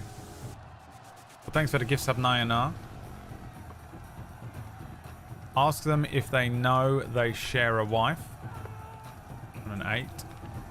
Alright, there you go. There's your options.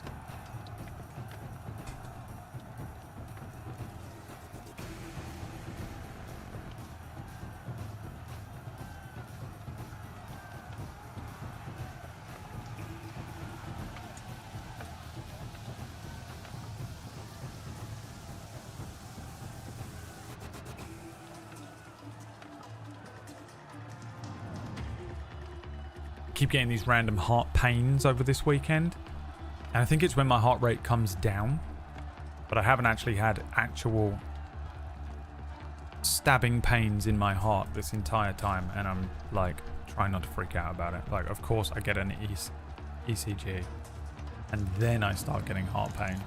Like, it's freaking me out, man. I'm trying not to freak out about it too much, but you know, gotta bite the bullet. No, I've been recording my BPM on an app on my phone, which isn't quite as good, I don't think, but it's close enough. It seems accurate enough to give me a good idea. It's actually come down today, which is weird. Console Drew. You get dizzy? No, my blood pressure is low, though. I have a high heart rate and low blood pressure, which makes me feel kind of dizzy if I spin around. It's weird, I don't have a lot of the other symptoms, so I don't think I actually have heart disease, but I think it's just some sort of weird tachycardia, or maybe I'm just insane. I think it could just be that I'm insane now, and it's all in my head. Console Drew, this is just so typical of Cord.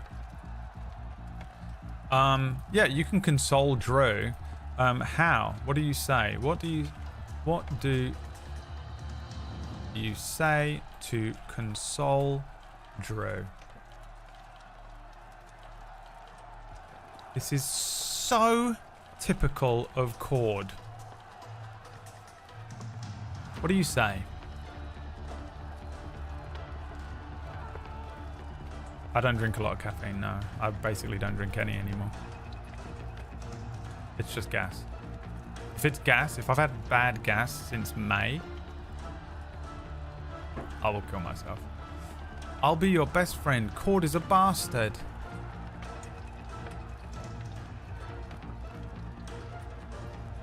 I'll be your friend instead, it says. Maybe you can sleep with his mum.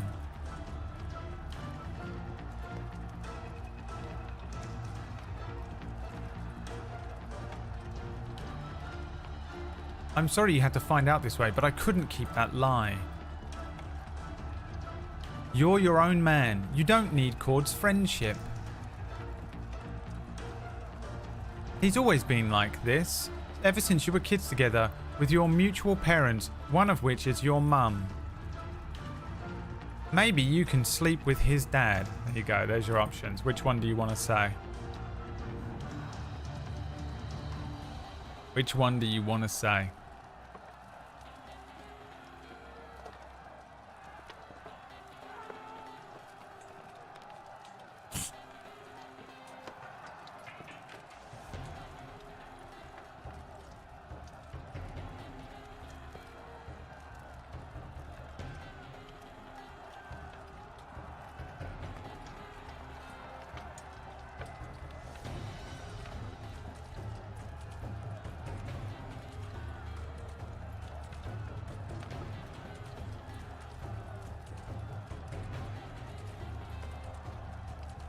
You're going to say... Lyri, stumbling backwards, says... Oh, wait. I'll be your friend. Instead. Cord is a bastard. I'm going to need a deception check from you. While you might be telling the truth about potentially being his friend, you don't know anything about these people. So this is deception. This whole thing is built on a lie. So another deception check from you, please. It is +3 to deception. Can't take that 15, unfortunately. Next one. Debiru says, why don't we just spin for a Deus Ex Machina? Debiru says... Thank you for the 5 gift subs, Debiru. 2 more and we'll spin the wheel. Is it 2 more? Yes. Yes, it is. There it is. Durkee says... Alright.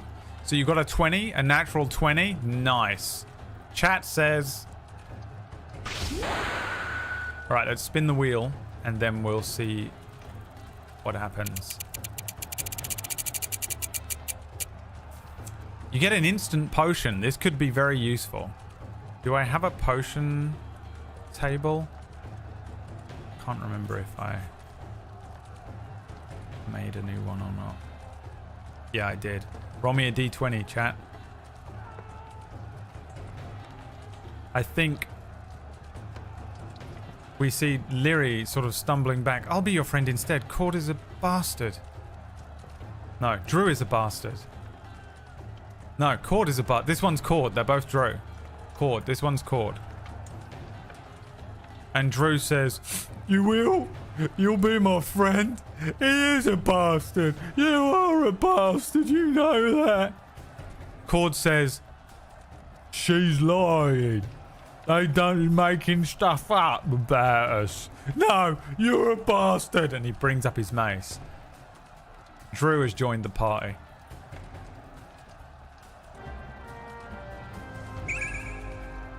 Drew joins the party as a friendly.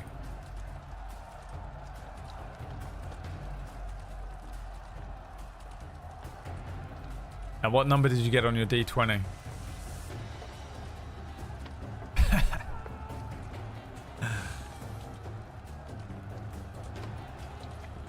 He looks like Elmo, but like really big. Mid-journey. I want like swole, big, strong Elmo in bandit clothing. There's no way it can do this. An 18, so you immediately get the effects of this potion.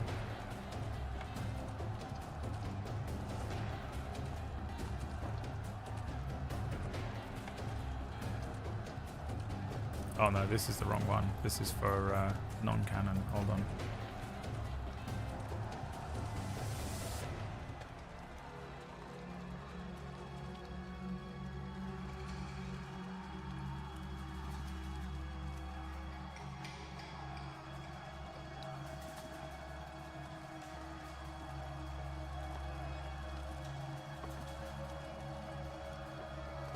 And it was an 18.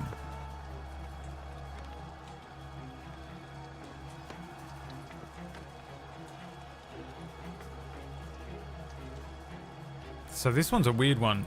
It gives you the ability to cast a random cantrip. So I think this gives you a scroll. Random cantrip scroll. Because obviously, so this would normally allow you to cast a random cantrip for 1d4 days.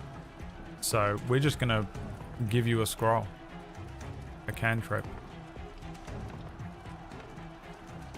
I don't know if it's going to be that useful, but you get Spare the Dying. Spare the Dying cantrip. So Spare the Dying might help with... It might help. It's not going to help you right here, right now.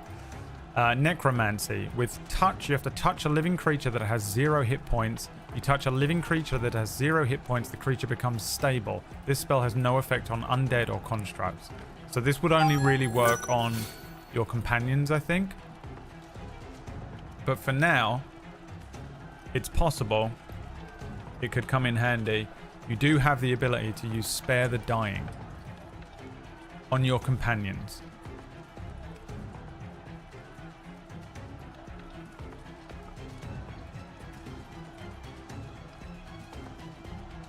Guys,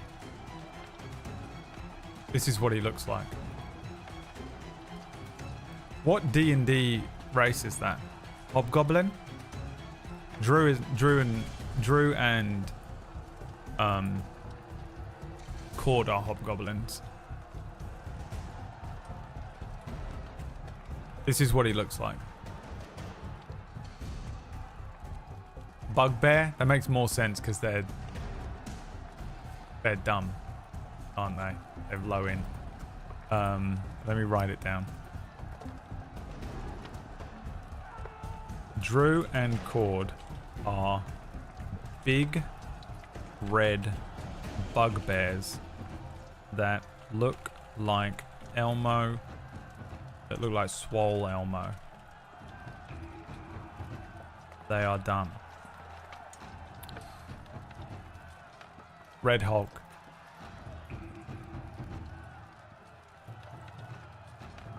What the hell were we doing? We're spinning the wheel again? Damn. Shadow came in. No, we're not spinning the wheel. Okay. Swole Elmo. Rohelmo? Is that, what is that? What is that supposed to say? How do I pronounce that? Is that Spanish? Rohelmo. It's a me, Rohelmo. Italian. Immediately. Okay, we are spinning the wheel. You guys were like, yeah, why not? Nayanar, thank you. Dabiru, thank you. Let's see. Here we go. Here we go. What's going to happen now? Quadvantage. On your next turn. You'll have quadvantage. But that is the end of your turn, isn't it? So, because your turn was to turn Drew to your side, which you did. Is there a list of all the entries on the wheel? No, there's not, but that's a good idea. I should do that, shouldn't I? I can just read it out to you. There's an encounter, an instant potion, an item, a boss battle, next roll being a natural 20, next roll being a 1, quadvantage, teleport, wild magic, cursed, wish granted, something good, instant long rest, trapped, spin for companion, merchant, appears, gold. You get an item of a potion, you get an item of a scroll, or you get a random magical item. That's all the things that are on there. Alright, so now it is Cord's turn. Cord is going to try and hit Lyri. He no longer has advantage on the attack because Drew is no longer his ally. But he does hit with a 23 on that second attack, dealing another 5 bludgeoning damage to Lyri. This huge Elmo, Swole Elmo, Roja, Red Elmo. I can't do Spanish. I can't do it. Hits Lyri, dealing another 5 damage. And then you want another wheel spin? Is this another wheel spin? Before Drew's turn. Something good. It's Drew's turn. Now you can have something good. This is like a minor effect. Something good, but not like wish levels. It can't just be like win D&D or we become king of the world. Just something minor, something good. Some minor effect of the spell wind. Something good, and the choice is yours. I am the arbiter of fate, and I will determine whether it's, you know, whatever. Just like a true Republican. What is? I don't know what you're saying to me. I'm really not with it this weekend. Everyone needs to leave me alone this weekend. I've asked everyone to leave me alone this weekend, and I honestly believe that more people have asked me to do stuff this weekend than anyone in the last 9 months. I was like, just leave me. I just want one weekend to be left alone. And everyone I know has asked me to do something. Snotflaps joins the battle. Doesn't work. Weird.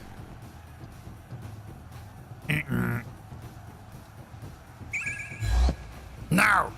From the roof, you hear. No! You know when he's trying to make Hulk come out? In that movie? The Incredible Hulk versus space? It's that. 1/4 of the bandits turns into sheep. Heavy winds put out the fires around the bar. Leary and Drew get pack tactics. And whose fault is that? I don't know what you're saying to me. Drew joins the party permanently. Recover full health. Gain a new potion. Mad hard drink 5. I didn't ask you to do shit. That's not true. You actually did ask me. You said, do you want to do this audio training on Saturday? Technically, you did ask me to do something. Back of the line, PB. Get to the back of the line. The chef comes out to deliver a roast dinner someone ordered before the fighting started.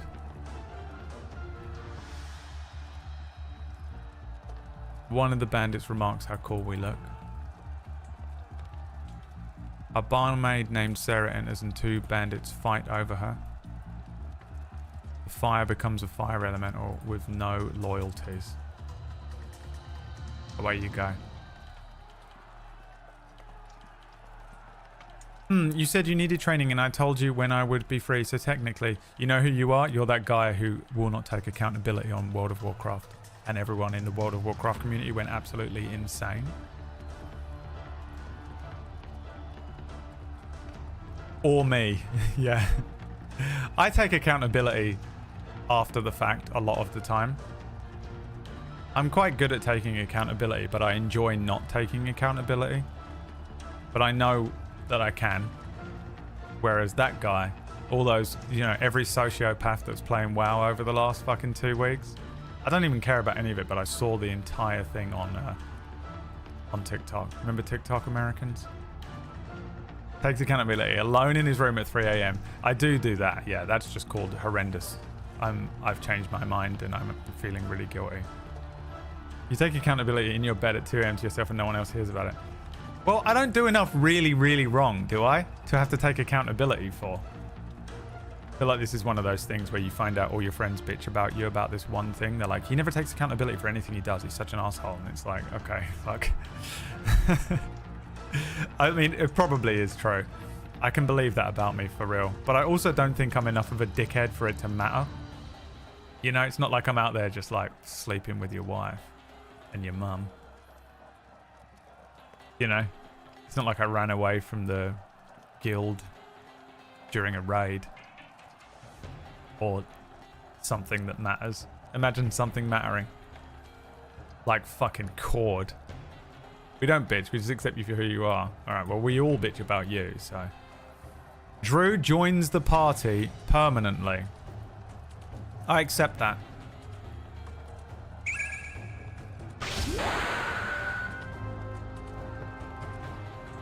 Drew joins the party as a companion. Permanently. If he survives this bullshit. If he survives this bullshit. He's not really a tank, so the thug stats are weird. They have a very low AC but a high HP for a challenge half creature. 32 HP is pretty high, but their AC is 11. It's very low. Their stats are pretty basic, like standard, apart from strength and con, so they're kind of tanky. They're a bit like, they're like a really basic barbarian, kind of, with a mace and a heavy crossbow, but they do have pack tactics. I think if Drew joins the party, obviously we'll adjust these. I think he's going to be really dumb. And we'll give him... I think maybe he doesn't have a spell scroll. I don't think he can use spells. So we'll give him... I mean, Pack Tactics is pretty strong. But we'll give him something in there. But we'll create Drew as an actual party member. And again, you know, he looks like a big, swole Elmo creature. He should have advantage against small animals. Yeah, he should. Yeah, any animal smaller than him that is an animal, not a like humanoid or whatever. It is a creature of nature. Creatures is everything. That's a term I can't use.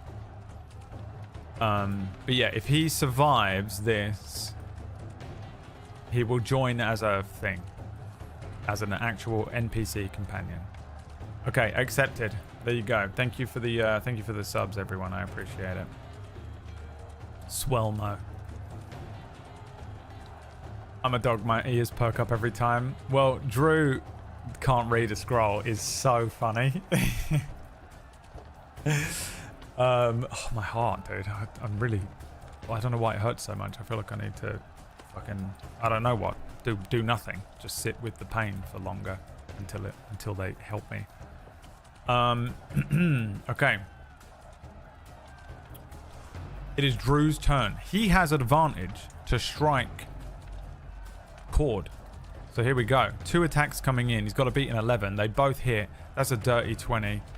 1, 8 bludgeoning, 3 bludgeoning. He hits Cord.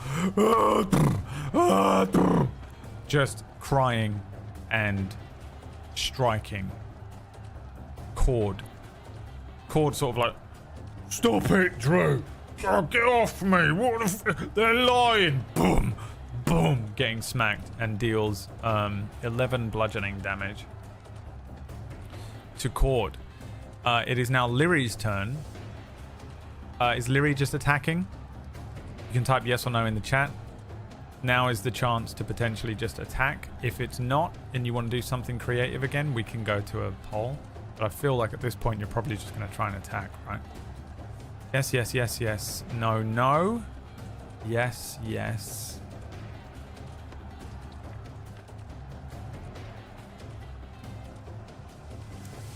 We'll go with yes. Roll me a d20 and attack. Oui, I am a special different young man. I am so special. I am from France. I am very special, and I am going to say, instead of saying yes or no, I am going to be very interesting and different to everyone else. And I went to Spanish, and I am going to say oui. Oui, oui. Je m'appelle Special Boy. Je suis the most special place. J'habite the most special house. Kind of went German at the end. I don't feel very well, okay? I really do not feel well. Please be crippling anxiety. And not a deterioration of my actual heart disease. A 7. Plus 5. You hit with the rapier. Dealing 5 piercing damage. A little stabby stab. Cord will strike both Lyri and Drew, I think, here. With the first attack towards Lyri. On a 16 is a miss. And then a 14 is a hit against Drew as he hits Drew over the head. Remember, both of these guys are big, swole-looking Elmo. The Kim impression? Yeah, dude. It was cool to have Kim show up in a game. I love that. Disco Elysium so fucking good. It is Drew's turn. Drew, with Pack Tactics, is going to try and hit Cord twice. A 12 and then a 6. So 1 hit as he strikes him back. It is now your turn. Roll me a d20. Let's see if you can hit Cord. Can you two defeat him before he is able to deal enough damage back to you guys? Plus 5 to hit. Brad, don't die for our dumbassery. Well, this is just how I feel at the moment, so it's fine. I think I'm pushing my body and brain a bit too far because I'm like... I don't know what. Okay, I just really hate my life right now, okay? Just shut the fuck up.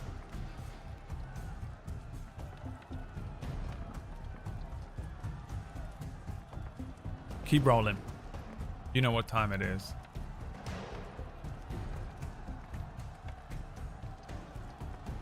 It's that 4 Loco. Fuck, dude. Bombing it down the highway. Cracking a 4 Loco in the backseat. Did we use the quad vantage? No, you didn't. You want to use it now? Use it now. Keep going. Can a 19? That's a crit.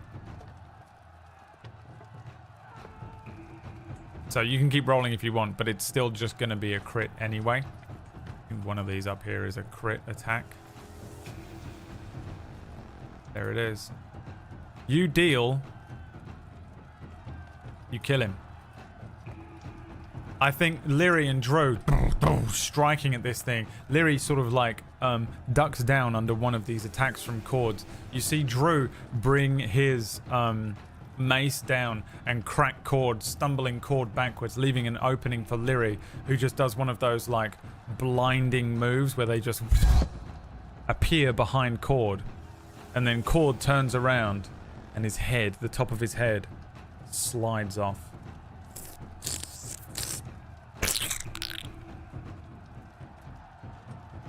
You've defeated him. I can't believe he slept with my mum. You promised you were going to be my best friend forever. Leary says, yes, sure. Thank you for your help. How many more are out there? Oh, there's got to be tens of them. Oh, tens. Okay. Well, if you're going to be helping me from now on, then you have to help me defeat anyone that comes through that window, unless I tell you not to. In fact, just do what I say from now on. And for now, we're going to try and make sure that nobody can break in through to this tavern and steal anything. Okay? Of course, yeah. Anything. They all turned their back on me when they didn't tell me that he slept with my mum.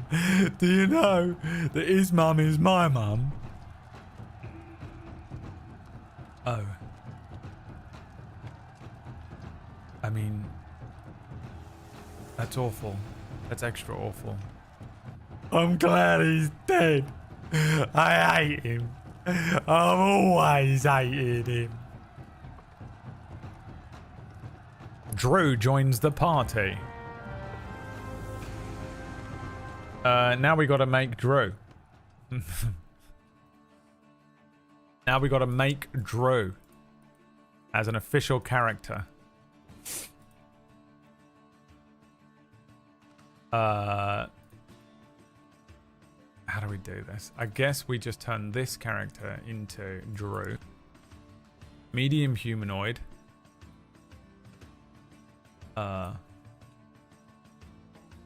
He's a Swellmo.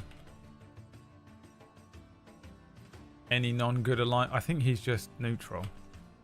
It's a neutral creature. He has 4 int like a dog. But will boost his strength in its place. He's not got good charisma. Animal handling, he has a +2, but it's like to kill them. Intimidation +2, because there's nothing more terrifying than seeing an absolutely giant Elmo walking towards you.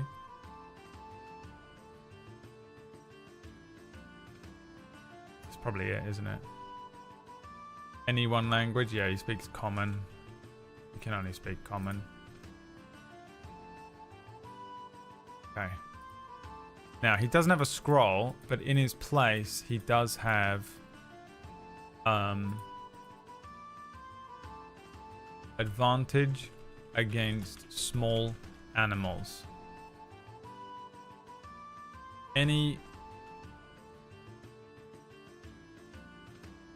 Has advantage on attack rolls against beasts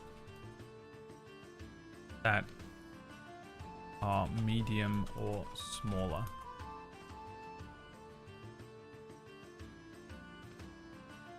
And then has pack tactics, which is that Drew has advantage on attack rolls against a creature if at least one of Drew's allies is within 5 feet of the creature and the ally isn't incapacitated.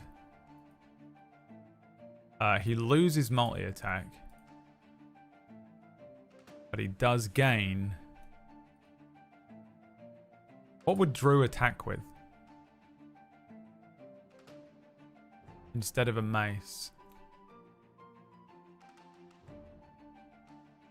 A keg, like whatever that fucking character is called from League of Legends.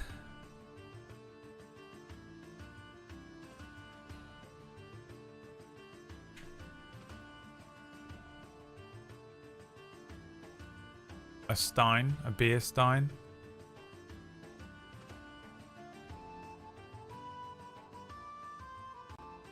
He attacks with a big beer stein.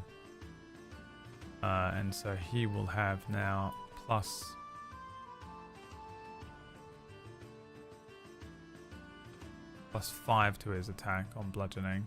And then a +5 to hit as well. 1d6 +5. Bludgeoning attack. And he also has a heavy crossbow. Drew. Okay, let me make a token for Drew.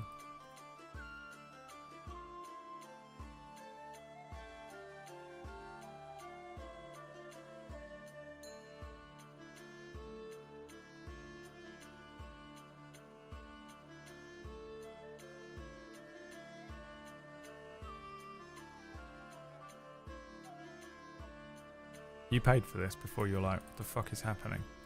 You did this. Never forget.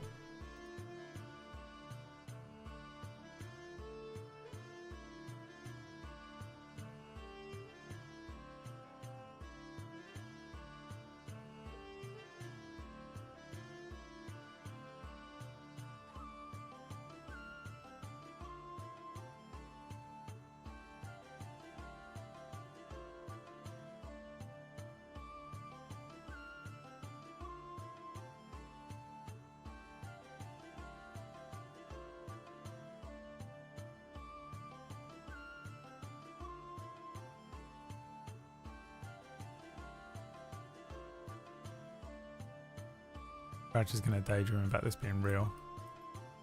He wants to be in this campaign now so badly. Not as badly as Tuesday. Every now and then Tuesday will just send a message into our Oracles thing like, man, wish we played D&D still. And then will look at me from across the room. I'm like, you DM then. We can play D&D whenever you want. If any one of the rest of you DMs, then no one wants to. I just have to carry the guilt alone. I walk a lonely road, the only run that I have ever known. Don't know where it goes, but it's only me and I walk alone. Okay, so this is...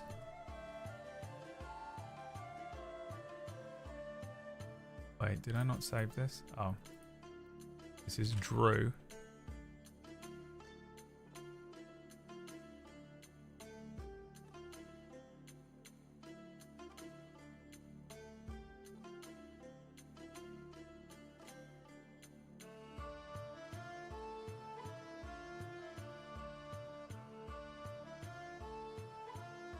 This now represents Drew.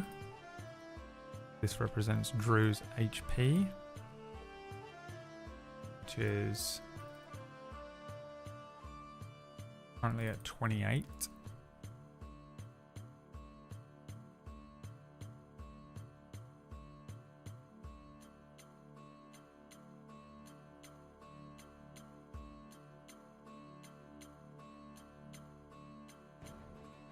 If I get rid of him, put Cord up there, and we bring Drew in. There he is, baby. Drew joins the party. Now, can he survive? Can he survive? Wave 3. All right. Basically an angry bird, yeah. It's supposed to be Elmo. If you look very closely, well, actually, we can add his artwork in here somewhere. Where is the? Here it is.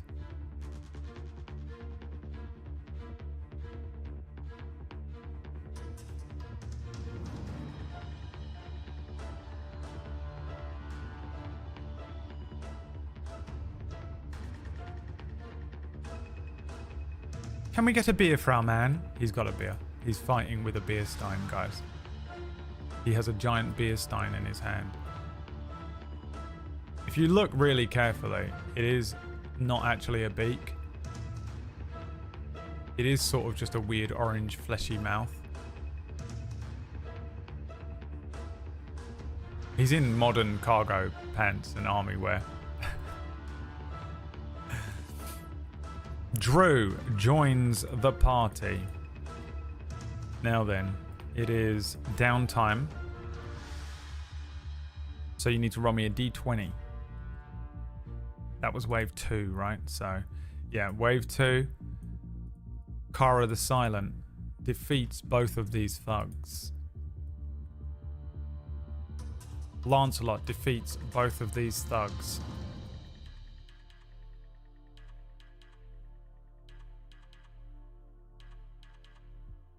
Roll me a d20.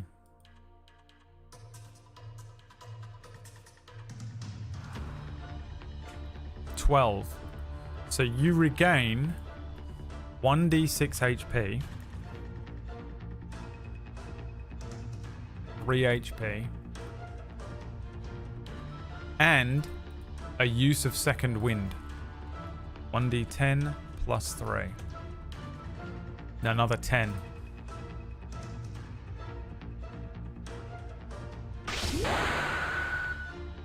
Lyri steeling themselves, preparing for the next round, consoling Drew and handing... Drew looks at his mace, which is all broken, and he throws it to the ground. And Lindor walks over and says, Here, this is for helping. and hands him the biggest beer stein in the room. He drinks the beer down and then swings the beer stein around and says, I think I'm gonna use this.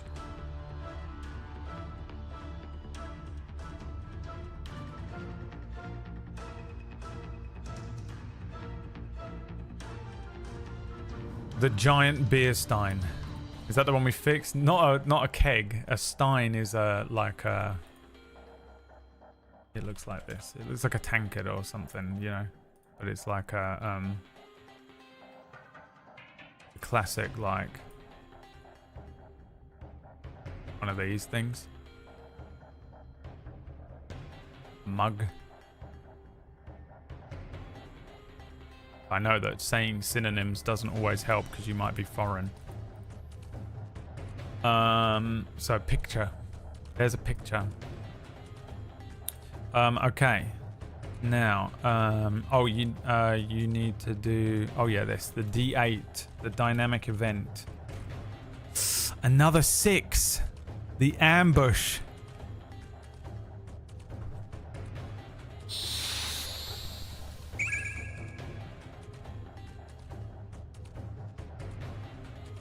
Let's see.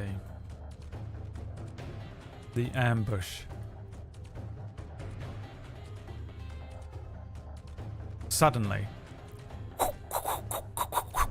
more ninjas jump in through the window, standing around Lyri and Drew. One of them says, So you turned against us, have you, Drew? Always knew you would, you turncoat. "Oh!" He lifts up his large tankard, beer stein. And that's where we end today's session.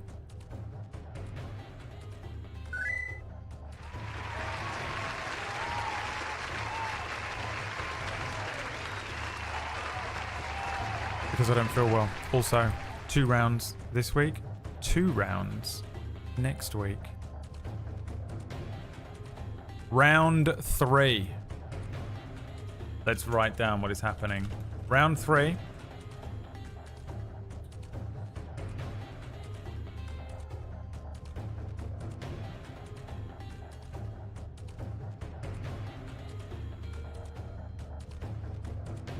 Okay.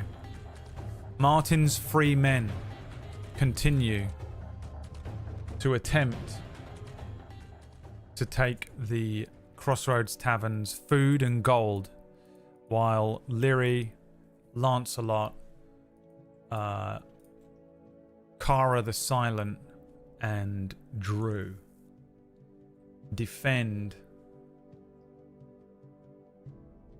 what they can.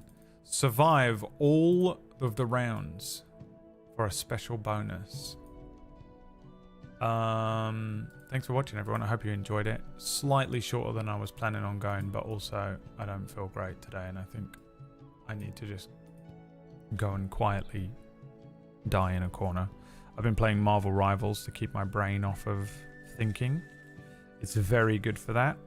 I'm fully addicted. But I think I need a little breaky. First, I'm gonna go and sit quietly in a corner, I think, and just go non-verbal. Thank you so much for the subs, people that came out and supported the stream. I very much appreciate it. And no stream tomorrow because I have to wait for this fucking doctor's results, and they're just like, yeah, we'll call you between 4 and 7 or 2 and 7, and I'm like, all right, cool, well. That does nothing for me whatsoever. I just have to sit there stun locked. Anyone else like that? I can't just like get on with my day, you know? I'm stun locked until it's done.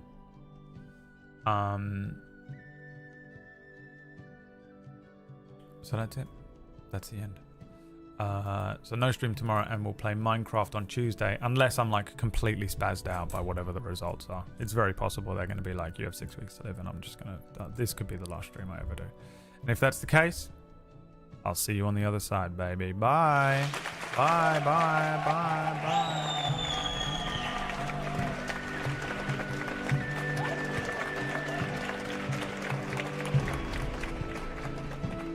Oh, and also, almost forgot, Deathless tonight. Make sure you watch that. For get in there early for a little extra, little something, a little announcement. Deathless on Table Story. Make sure you're watching that tonight for a little something extra, a little something coming up. And also, don't forget